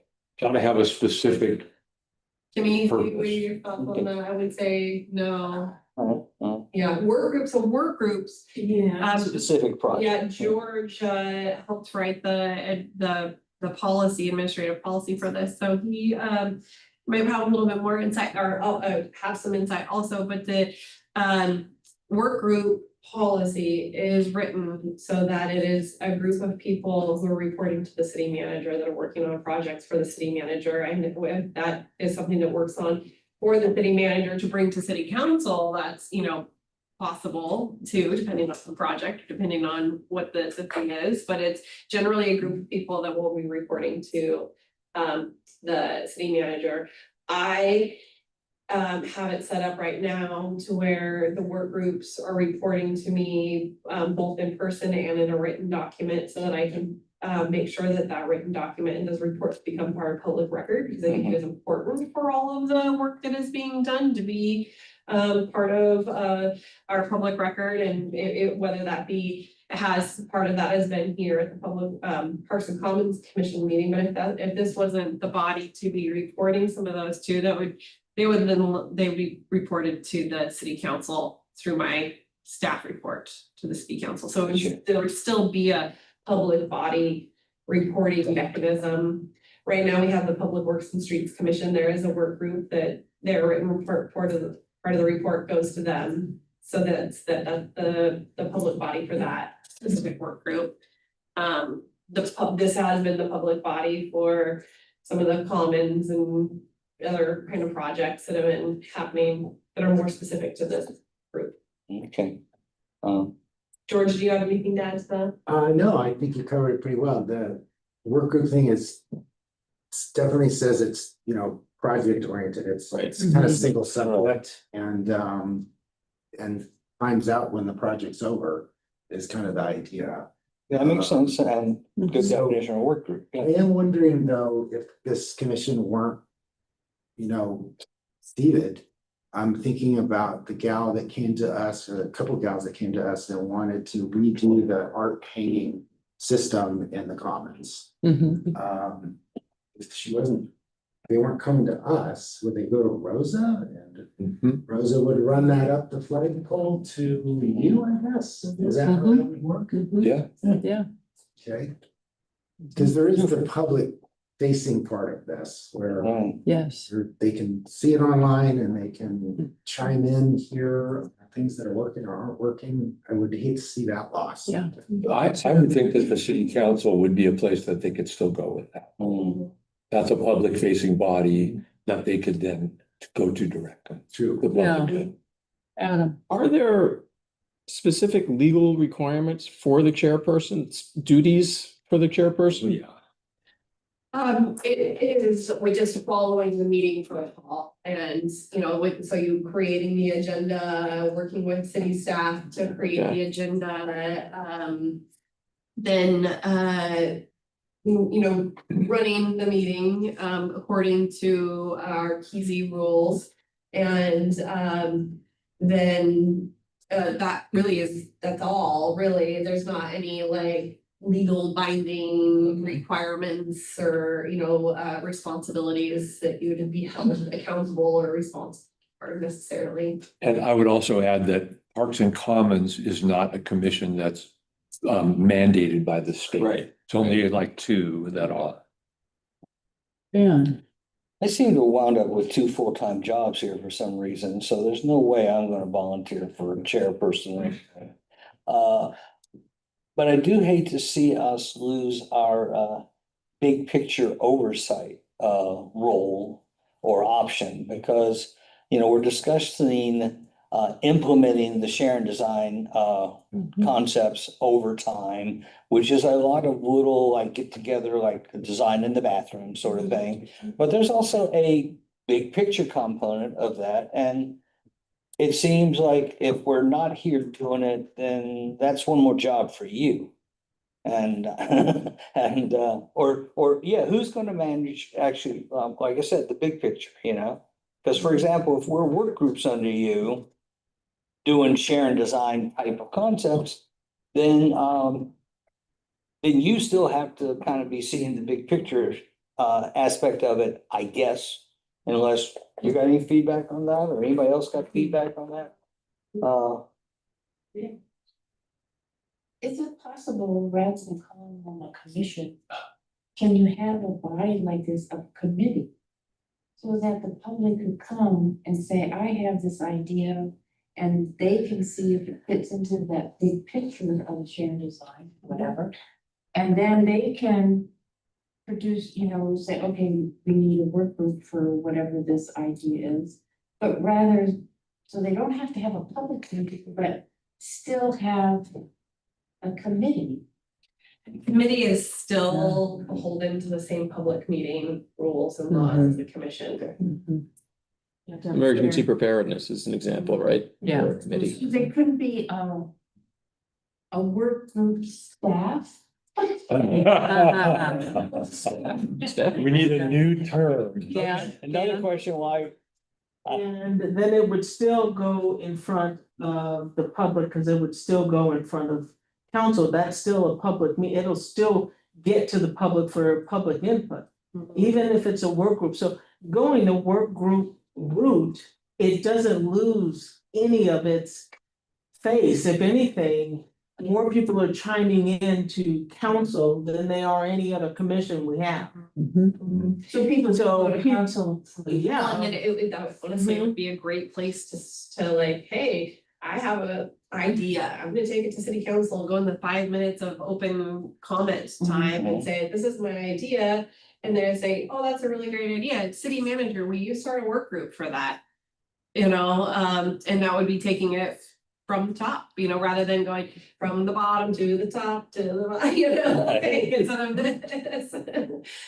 If you're participating in a work group, is that something you could reach out to the, like in your monthly mailer to the city, like, hey, if anybody's interested, we're gonna start a work group for this. You get maybe a wider range of people, and you say this is specifically what we're looking to have done. And you might have people that have expertise in that, like an engineer or somebody that say, I'd like to get involved with that. And then that goes, you have to, if you participate in a work group, do you have to be like sworn in, or is this something you could volunteer for, and then when it's done, you're done with it? Yeah, so Yeah. like George mentioned, it's very project oriented, project specific. So if there's a project, you're like, I really like that project. I'd like to be involved in that specific project. I don't have to do the whole, commitment and rigmarole to I it. think you get better participation from the city, from people and the citizens, and you also find people that's their wheelhouse. There's a lot of diverse. Yeah, people have a lot of. I think that like how I reached out, if it was like in a newsletter, or if it was word of mouth, it would probably be dependent on the size of the project and the project and what it was on hand, and if we were looking for some specific expertise or I reached out to the people who have been on the Parks and Commons Commission and say, hey, I got this project that the city council is looking for me to have a work group on. Is anybody interested in participating in this? I think we could nail it out in 3 months. And do you have any friends that you think would be perfect for this project? I can see that being an interesting and good model, and so kind of parallel, kind of what's happening, and then but in a little bit different format. I'm still dancing around in the gray area because I love it. George mentioned that a work group definition is that specific project for a timeline, and then you're done. Is there a reason that we can't have a share and design implementation work group? let's go with the master plan or. Oh, Yeah. that would work too. I was fine. That would absolutely be. Because that would still theoretically have a core group of people that are kind of sticking together and doing a big picture thing, even though it's a work group. Mhm. Okay, I got a no, I got a yes and all right. Not even a yes and a no. That's true. All right, so that is a possibility to discuss. Okay, Hmm. I could lean into that. well, I like it better than us just packing our bags and going. We're all kind of swamped, and that's why none of us really want to take on the chairperson role. Mm. I don't mind taking on some of the duties. Mhm. I don't mind running the meeting. Depending on when the chair, the monthly Fourth Monday of every month. fourth Monday is that meeting. Last Monday, last Monday, I last. can probably do that too, but coming up with the agenda and other stuff that comes up during the month, I would need help with. Who would help Adam? So I also want to just rip on this. Is anybody interested in a rotating chair where you take it for, say, 2 meetings and pass it on to somebody? Yes. Not that face. I would so Yeah. totally got these. I don't think that's, I mean, it maybe, but I think you would lose something with that. It would be a chaos generator. I think. I'd like to go somewhere a little different for a minute, because last meeting, Adam brought up a question and we have not answered it yet, and I think that we should. Okay. So all of us, pretty much at least, I'm pretty sure I've had this conversation with everyone, expressed that being on the commission was not what we thought it was going to be. Yeah. And Adam had suggested at the last meeting that we each state, well, if this isn't what you thought you were going to be doing, what did you think you were going to be doing? Right. And So what's the value you're hoping to get from getting answers to that question? I think if it becomes clear that we are not doing what we want to do, then we're making a tacit decision that this commission should fold. That we shouldn't force a chairperson to take it who doesn't really want to. And we shouldn't necessarily continue with something that none of us really wanted to do in the first place. And I know that that's true for me. So I'm putting my feelings out there first. As I recall, it wasn't what you wanted it to be. What you Expected to be. Well, I think those are the same thing. So I joined the commission because I expected to be maintaining parks and making decisions about the commons. And, you know, in 2.5 years, we've done almost none of that. Since we finished the pocket parks, all we've done is shuffle paper, write ordinances, manage documents. And, you know, frankly, I'm not having fun doing it. I don't want to do it. And so the idea of forming a master plan work group that isn't answerable to public meetings and would give me and whoever else an opportunity to do what we kind of thought we were going to be doing in the first place. So I'd like to hear what other people have to say about that.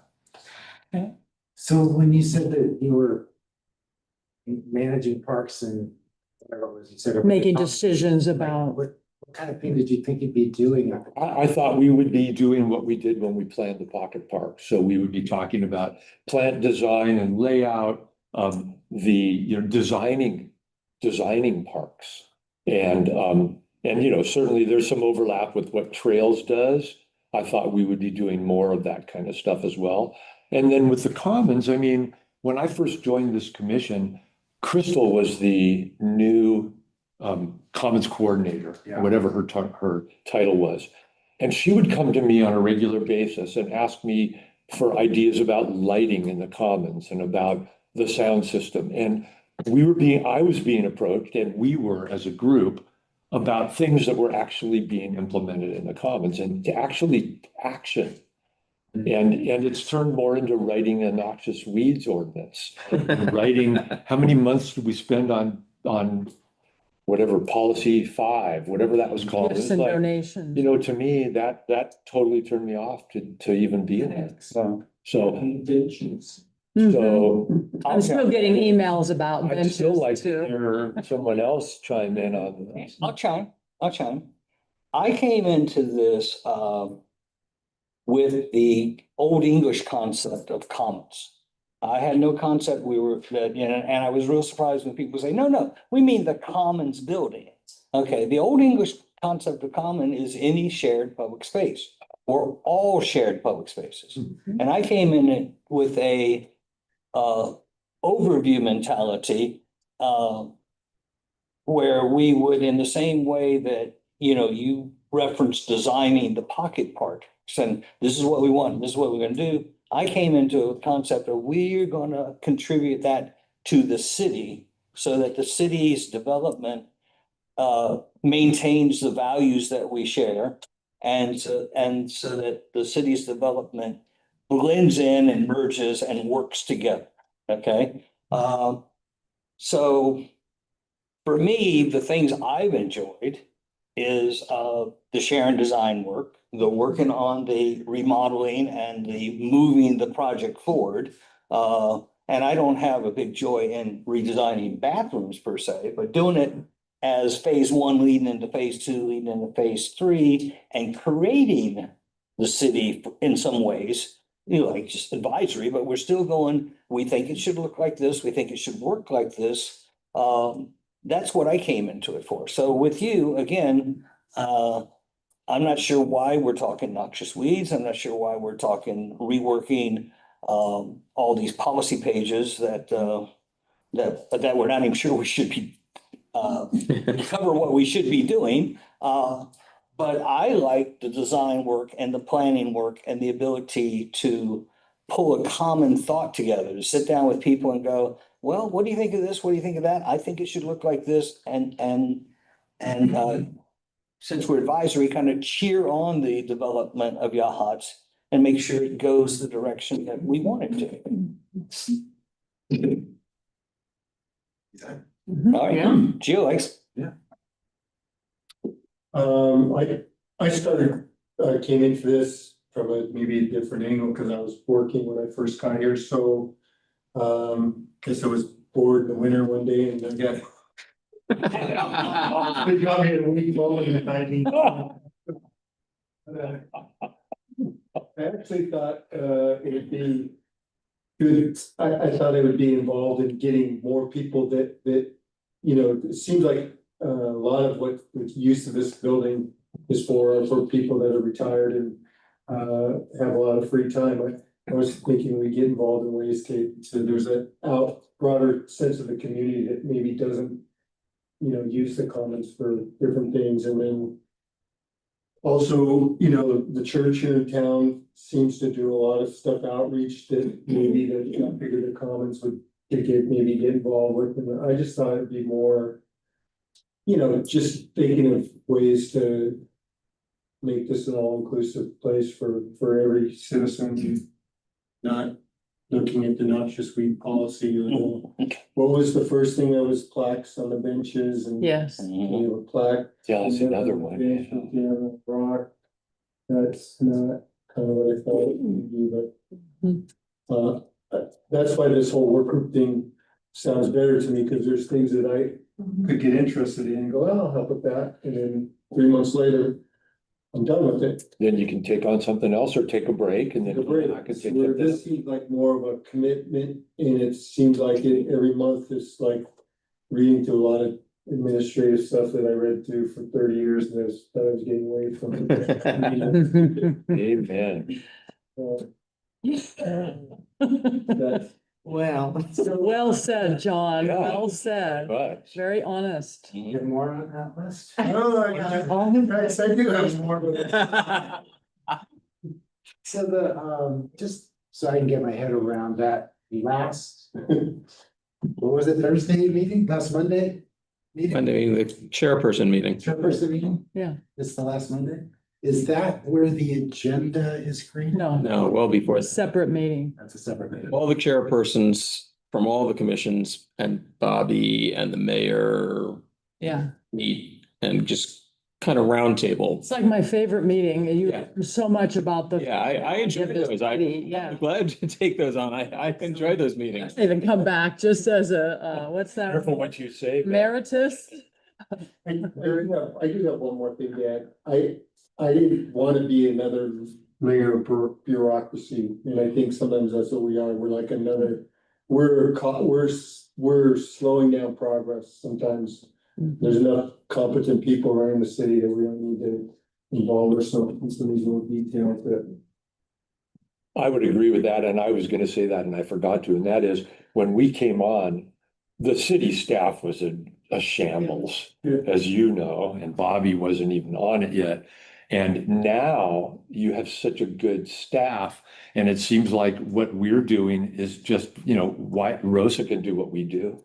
So what do we do? Sitting So- around and shuffling paper. I'm just coming to a place here. Did you have, yeah, jump in. I was gonna say, I feel like I'm in the minority here, but I would like to see the commission continue.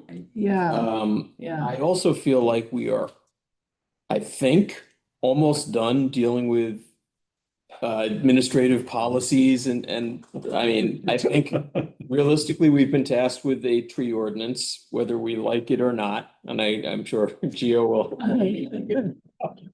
But beyond that, I don't see any other ordinances in the near-term future or even long-term future. Did you see the noxious weed ordinance coming our way? So there, you did? Yeah. And it did. And I gotta jump in and just kind of say, what do noxious weeds and tree ordinances have to do with parks and commons? Yeah, of course. I mean, that's a citywide issue. So, Absolutely. so in putting all this together, we need to have the Parks and Commons Commission with a chair to follow under Oregon state law and to keep some sense of advisory and public forum, all those things that we all agree we want and need. So with Adam's stepping up and what he's willing to do, I'm wondering, can we keep this body alive with even less members in the description so that it's just a small group coming together? This is all my brainstorm, every 1 to 2 to 3 months on one more narrow structured topic, say Sharon Design Priority A. This is this month's meeting.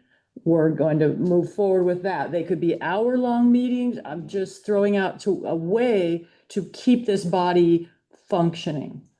Is there a way to do that? Well, and I want to see it function, but I don't know if I necessarily want to see the level of bureaucracy that we have with it.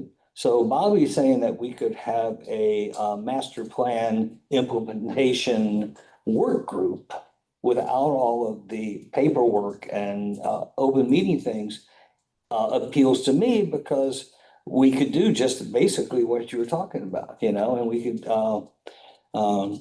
have kind of an oversight concept, but we could also break that down into, yes, this meeting, we're going to go to phase, we're gonna talk about the signage, let's say, Okay, as it implements with the master plan. Or we can say, okay, we're looking at the Commons building at phase 2, letter A, and what do we do? But like I said, I don't want to lose our ability to see the big picture and have big picture input. But it almost sounds like we could do that in a work group format, as long as the work group can continue on. And with the definition of specific project and an end date in time, well, we've got the master plan implementation, and we got an end date of when we're done. 25 years. It's still an end date. True. so then are you saying the commission would go away and it would just be work groups? I think we would essentially rename it and reorganize it.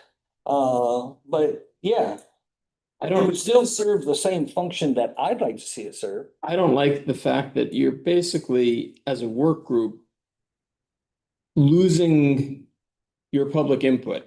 I mean, your public meetings are a chance, and we don't get a lot of people coming to our meetings, but it is an opportunity. It's well published. People know if they do have something to bring to the city, this is the spot for it. I agree with that. However, Okay. they could bring it to the city council just as easily as here. And 2.5 years, I think, except for Bob, Shelley, Dean, Michael, and occasionally Debbie. And We've- Joanne, yeah. And Joanne, we've probably had 4 people in 2.5 years come in here to give public input, including Zoom. Yeah, and So I just don't see that as really. Jeanette Square and Kevin Square. The, came- the, yeah. the people that did the signage thing for the comments for the art, that was an Yeah, example. that was another one. Jude Toller's group. functionally, using an analogy, I feel like we are a restaurant setting out a all-you-can-eat kind of self-serve buffet and nobody's showing up. Okay. So I'd rather have a food truck. John, But you not invite outsiders to a work group meeting that you're gonna have. Certainly could, especially a results oriented, like, Yeah, like, hey, we're we having met this 3 meeting. times, here's where we are. You could invite them, but you're not gonna get the same, I mean, these have to be by law publicly posted and people are, I mean, if they don't know when they are, that's their fault. A work group, there's no legal, you can put it on Facebook, you can, Yeah. Or not. or not, yeah. You can still choose. You're not gonna reach the same audience, I guess. Could be on the agenda center, didn't it? You had a.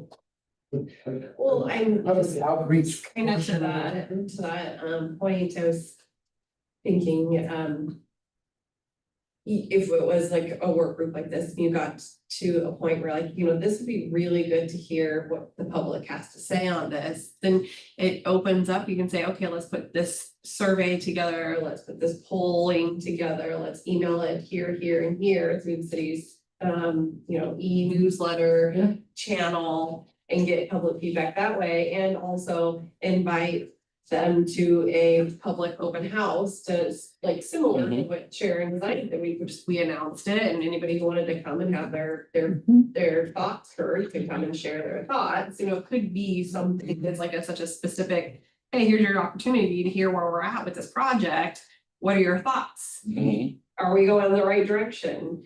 So that's my answer to that one really quick. And then just one more comment really quick before I pass the mic back to you two. When the idea of this master plan, it was, shared with me and said, this is on our CIP agenda. We need to get this master plan done. We want to get this master plan done for the Greater Commons area.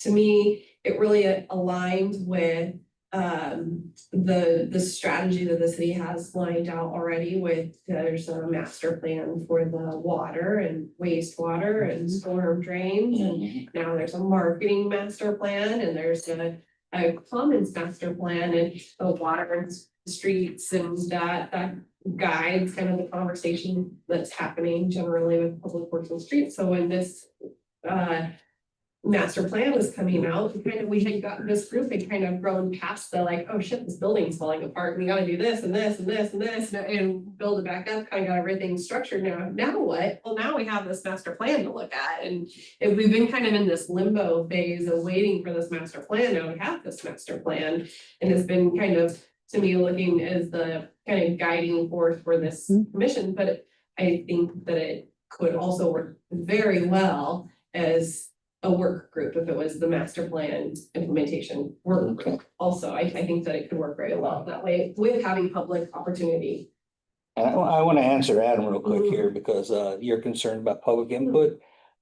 We had a work group this morning about some tentative design changes or upgrades to the Whale Park. And it was like, and basically we said, well, let's come up with our concept. And let's put a survey out on Facebook. And I think we could do that with just about anything that we would talk about doing as a work group. Agreed, but part of my problem, and there are a number of people in this town who don't do Facebook, and that's where you're not getting the broad spectrum of people that you. I hear that, but we don't see the broad spectrum here, so I would. They may know about it and they just don't choose not to show up. Well, But if they're not on Facebook, they won't know about it. Makes me wonder if those same people are also not reading the newsletter and the surveys Yeah. and anything else that. We have a signboard out there where, I'll have to say, when you start putting that on, I read that every month, I get it, comes electronically, and like to see what's going on with the city, so, I mean. Yeah, I ran they into- put a survey. Yeah. and that goes out with the water bill, correct? Yes. Yeah. I ran into my mom today and she's, I just came from the post office and I got my bill and I can't wait to get home and read my newsletter. And She's she 90, loved, by the way. she loved your last article. I told you that about the, yeah. Tito, Here,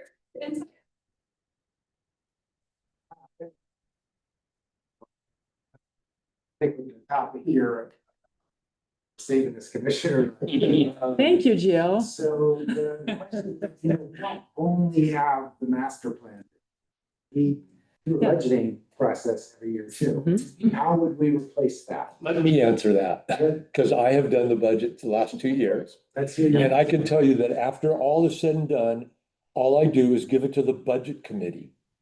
Then the budget committee makes all the decisions. Mhm. So all we're doing is essentially is being a middleman again. Okay. What we're doing is not, does not have much value, is what I well, think. okay, but it is a process that we go through and we're basically saying, here, you do it, budget committee. Mhm. Is that what you're saying? Yeah, And they that have- is what I'm they have zero exposure to all the stuff we have exposure to in this about setting priorities for the building and all the rest of it. So fine, you might just be turning it over to the budget committee and they're shuffling the numbers if they want, but we did every year prioritize things for the CIP, and who would do that? And now that we have a master plan, First. Go you first. Okay. Yeah, you first.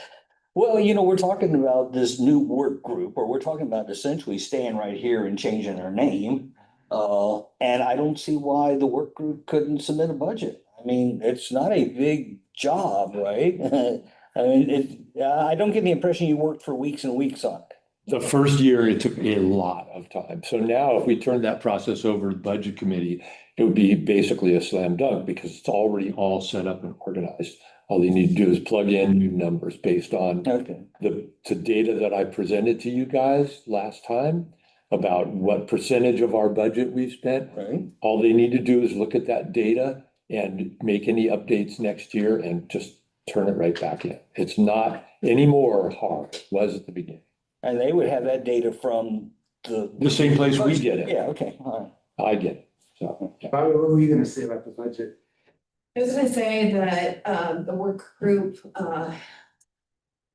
the master plan implementation work group could formulate in the same way that the commission has, where they've made their list of priorities and this is the funding request and put in the CIP Mhm. funding request that goes to the finance committee and be the ones to make the pitch to the finance committee on behalf of that work group, on behalf of the master plan. And then it slides into the budget process for there. And some of the operations budget stuff, that's like, Simple. that's just mechanical. Yeah. That's pretty standardized Okay, set. It's something I would be familiar with again. no, My vibe is that you think this is workable. The work group concept. I Okay, do. and my only vibe is I want to keep doing the important things. My suggestion, sorry, I No, interrupted no, you. I already said it. I want to keep doing Would it. just maybe not say let's stop this commission because we do have an ordinance that this is, and let's put a hold Right. on this commission and see where this, how this works. Okay, Well, and before we do that, I think we need to vote on whether that's what we want to do. Right, but I mean, like, just, I wouldn't say if that was the case, like, stop altogether, close, Mhm. X, no more, I would just say pause. And let's try this method out. Not pause, though. That word from historically using it was not I have a good. A proposal. big pause. I have a proposal. Okay. I propose, I propose that Hold. we schedule our next Parks and Commons Commission meeting for 90 days, or the third month down the road, the first Tuesday of the month. And we reconvene at that time and review how it's gone without having a meeting every month. and in the meantime, we would reorganize, In the meantime, you would start your work group. Okay, and who would be the chairperson? Oh, Would send, Well, 3 months from now? Come on, Adam, we can handle once every 3 months. Yeah, no, I'm not assuming anything. It's just a proposal. Oh, You would have to make a decision. You would need to find out whether or not you're going to, that'd be your first order of business. would be what? Whether or not somebody was ready to. So we'd have to have You we, would say whether or not you want to stay this way as work groups because it's working, or you're prepared to vote on it having a chair. right, we don't need to do that now. We can do No, I that mean, then. we can. Okay, so we can be on hold without a chair, meet again Because in, that's gonna be your first order of business. and then the first order would be to identify a chair. and if we didn't have one, then the commission would fold at that time because we didn't have a leader. And we'll make sure that that's the case, that that's the way we, I wouldn't say fold, but. No. Yeah, yeah. I know. Crash and burn. Disband? Suspend. No, it would be disband, I think. So I was asking about your duties as chair, and I think I didn't get an answer to the part about where the agenda. Oh. You said that's a separate meeting? Than Yeah. Than the all chairs meeting? So, yeah, the all chairs is the last Monday of every month from 10 to roughly noon. The agenda planning is done 2 weeks ahead of the meeting with Rosa. And that is done, then that is put together with attachments sent to Kimmy. She works her magic. There's a little back and forth sometimes on links and attachments and things that straggle in. And then there's the calling out for agenda items email that you all get. There's just tracking things, but the agenda planning is 2 weeks prior. Usually takes an hour. When Dan and I did it, it took more because we just had all kinds of fun as well as set the Well, agenda. that's one way to put it. Yeah, it was precious. It really was. It really was. So, but, you know, say an hour-ish. So Just with Rosa and the vice chair? just the chair. Just the chair and Rosa? Yep. Okay. And we typically do that at City Hall on like a Monday morning. That works for her, but it's flexible. And then you're receiving emails from the public if there's a. Yeah, So the chair usually gets. yeah, I'm receiving things still about benches and rocks and that stuff and giving them information and responding appropriately and getting with Bobby now and then on things, getting with Rosa now and then on things. So if we were to suspend for 90 days, who would do the agenda planning for the next meeting if we don't get a vote on a chairperson until we come to the next I meeting? think this is gonna be your agenda. That is gonna be the first thing on the item. Okay, so basically it would be a one item Draft agenda. agenda is gonna come from me anyway. Okay, all right. Well, motion that you? I did make a motion, but we're still having discussion, obviously, on it.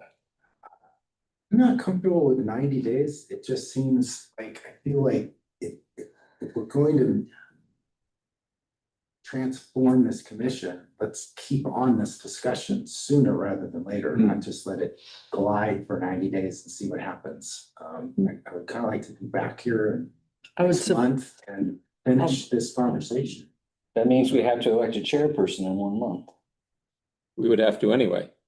Well, not if we waited In 90. 3 months. Well, we have to. At the next meeting. yeah, what's the benefit of waiting? And I would like to see what you're suggesting, keep this momentum going. It's not gonna get any easier by waiting longer unless you have some recruit that you know of that is ready to come and be the chair of this commission. That is a possibility. I mean, I've actually been working on that, but I have not come up with anyone. Well, I think it gives So- you 30 days to sit down with Adam, talk about how we might co-chair. Oh. Be happy for it, yeah.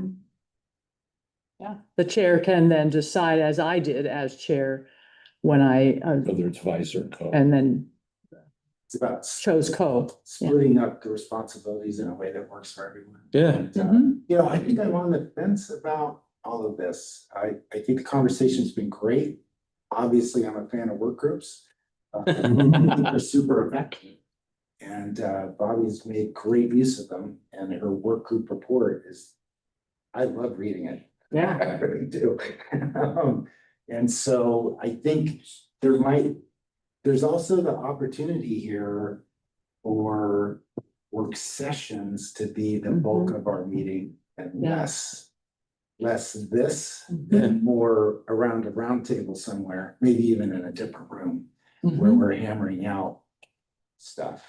And so The work sessions still have to be public. they do. Yeah. Same rules. And your work sessions have to be pre-approved by Bobby before they're. Because they are not a standard meeting like with council or with planning commission. These are not just meetings you can just schedule.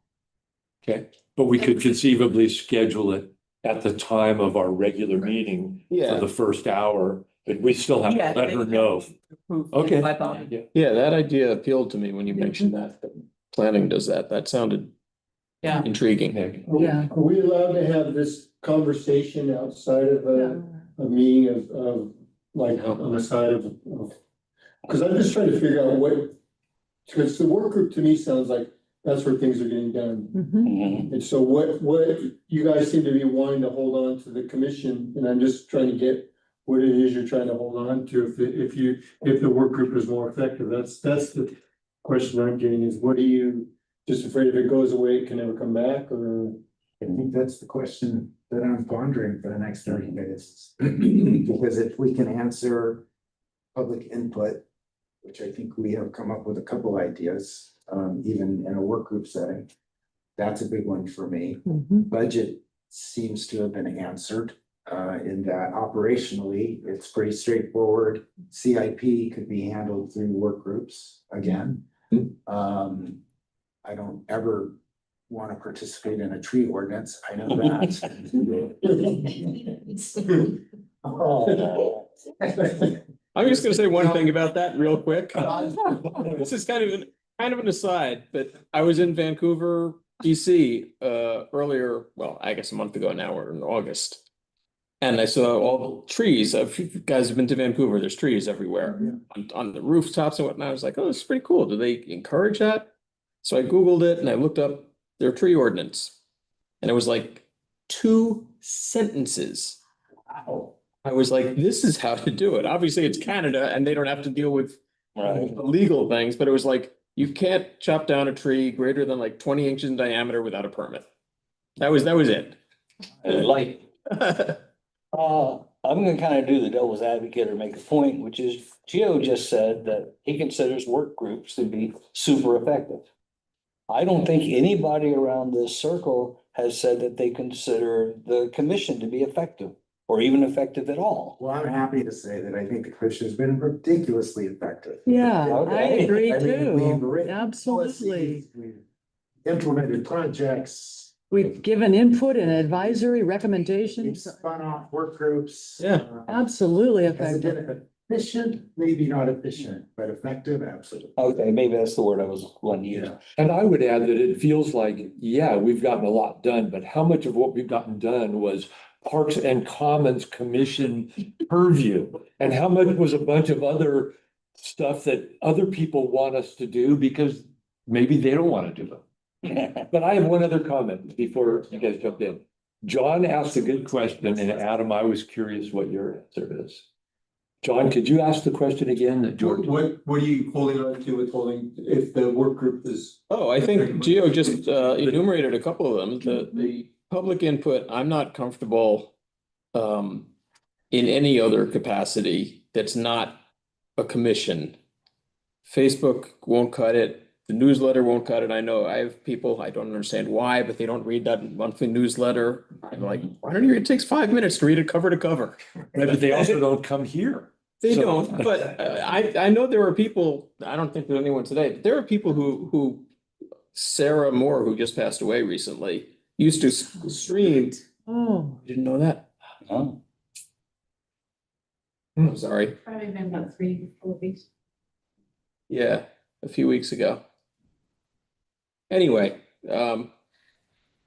didn't mean to break that. Sorry. She used to stream every public not just Parks and Commons, every meeting, and she was watching and Mhm, had her finger on the pulse of what was going on, even if she didn't chime in. mhm. And you're not gonna get that in a work group. And I don't like losing that. Hmm. So. To me, it still feels like that big buffet lunch for that one person that shows up. No, I understand what you're saying. I get that. I think it comes down to when you have a public forum for people. Somebody comes in and they start griping, well, I never got a chance. And you can say, actually, you did have a chance. You Yes. didn't take the chance. Mhm. And we're moving into a position where that person can say, no, literally, I didn't have a chance. Yeah, I mean, And or we're telling them, well, you have your 5 minutes that you can spend over at the city council. Well, that's all they get here too. Yeah. 5 minutes. So how is that any different? Officially, but of course, that's not how we run our meetings.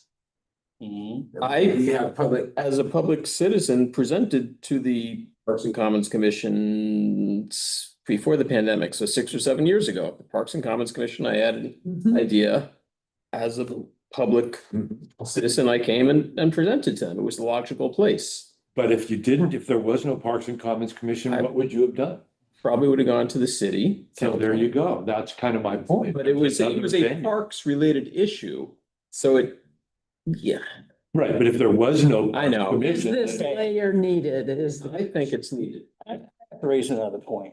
If what we're doing here is so important to use, for lack of a better word, or if there's such a need for public input and stuff, why are we teetering on the edge of not even having a commission? Because we're right on the edge of not having a quorum. You know, we're supposed to have 7 members. When this fine lady goes, we'll be down to 5. And that could mean, and that could mean that if somebody's out sick next time, we don't have a quorum. No, a quorum out of 5 is only 3. A quorum out of 5 is only 3, okay. It's just a majority, simple. All right. so I've had this long running question, maybe you can answer for me. On the agenda for the city council, it says that you can make comments as long as it's not on the agenda. So does that mean that when the agenda item actually comes up during the city council meeting, that the public can comment on it then? Mhm. Yeah, so if that is, so somebody doesn't come up and talk about a whole agenda item that's yet to be discussed. Okay. And so it gives council the opportunity to discuss it first, and then if somebody has public comment on that, then they could speak to Okay. that during that time. Perfect. Yeah, so it's like for anything totally unrelated to what's being talked about today. But I have a question about this tree over here and would like to know how I don't get it cut down.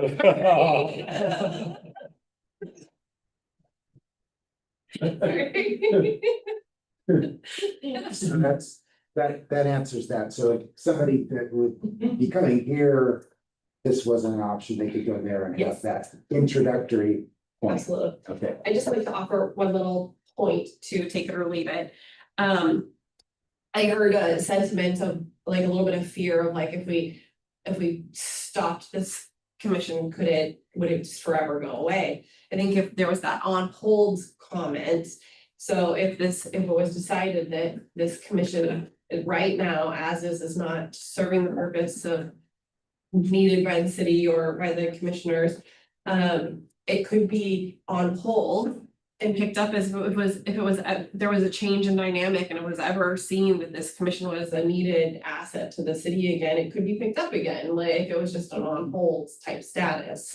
If it wasn't a band, or a disbanded status. So I think there's something that could be held on to with that, like, hey, if we ever saw that need again, we can pick it right back up. I guess I don't know the chair. Who would Yeah, you don't actually, have a chair. who would actually do that? I think that would be somebody who would come to a public comment session at You. and say, there used to be a Parks and Commons Commission. I'm seeing that would be a really beneficial thing to bring back again. It's been on hold and I'd like to bring it back. And then the city council would say, okay, city manager, bring it back. I have one. And get a chair. I have one more comment on this topic, Yeah. and that is, how many staff hours a month will you save if there are no Parks and Commons Commission chair meeting, agenda planning meeting, preparing the agenda? How many hours of Kimmy's time alone would be saved? That between Rosa and Kimmy, at least 12 hours. So, I mean, you know, that's something else we could consider. How efficient is the existence of this body, given that we've kind of resolved most of the issues that we have?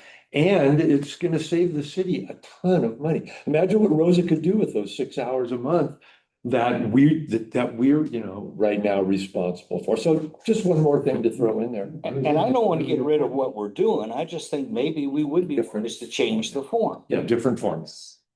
Yeah. See, I think you're gonna lose the public thing. If people are really interested in something, they're gonna find their way to make their opinion. And in some ways, be careful of opening it up too much and having some people that really are not gonna help you make a decision. Because in some ways of having a work group, a select work group, and you going out and finding out who you want part of that work group, if you just open it up to anybody, and I think you've already experienced that. So just be a little careful of Mhm. that. We like the concept of plays well together. Right. Good fit is important. Good fit. So is there a way for the public to contact a work group currently? You know, I think that how that would happen is contacting me or the city hall and saying, and asking for more information on, and they would have, or what's happening here with this, I'd like to talk to a work group. Probably start at Lorraine and probably come to me, and then I would get it to the appropriate work group. And is there a way the public can see what work groups are currently active? You know, I think that what we could do, there's not really, other than through the agendas that are posted online. So through this meeting agenda, you can see the work groups that are dedicated to this through Parks, Public Works and Streets agenda through city, or if I was to post something for all of the work groups in my staff reports for city council, that would be another way. Also, I don't see why there couldn't be a page on the city hall website or city's website that said work groups and identify all of the active work groups and maybe a contact person for each of the active work groups. That's not in a current practice, but I don't see why that couldn't be. All right, thank you. And if we did pause this puppy and, it's a puppy. Savannah. And reorganize, which is not the right word to put out publicly probably, but we would probably have something in the next newsletter about, we've done that, and if you have input, do this or do that. You know, if you have input on a problem in the future. Because people aren't just gonna suddenly go, they got rid of them, so you have to tell them we're there. That we're paused. So that would be another way to say, and if you have input, do this or do that or do the other. And I don't mean input about us pausing, I mean, if we've got a project problem, you know, go here or go there. So that's another way to at least get it out there. And I guess we would have to do something, you just can't pause this and have people go, it went away, why'd it go away, what the hell happened? Yeah, we'll have Meg write a closing letter for it. It's done. I'll say if Meg doesn't want to play any, you don't. Have we figured out 90 days or 30 days? Oh, All right, let's I put a do that. proposal on the table. It hasn't been decided yet. Do you still feel like we need 30? I did. I motion we make it 30. We'll talk about it some more. The agenda is what we're talking about. I second. All right, all in favor? The agenda item would have to be, is there a chair? Yes. If there isn't a chair, we can't. But we can have the meeting and vote for a chair, Yeah. and if we don't have anyone, then the meeting just gets canceled And we can have in the a moment. discussion before we vote. So is that a regular meeting or is that gonna be a work session? It's a regular meeting, but unless we vote for a chair. Then it will end. Okay, it pauses. Yes. It's on The hold. meeting. Not pause, not pause. Not pause, on hold. What was the, what's? Did we That adjourn? was the Heidi thing. I didn't wanna. Madam Chairwoman? I motion you bank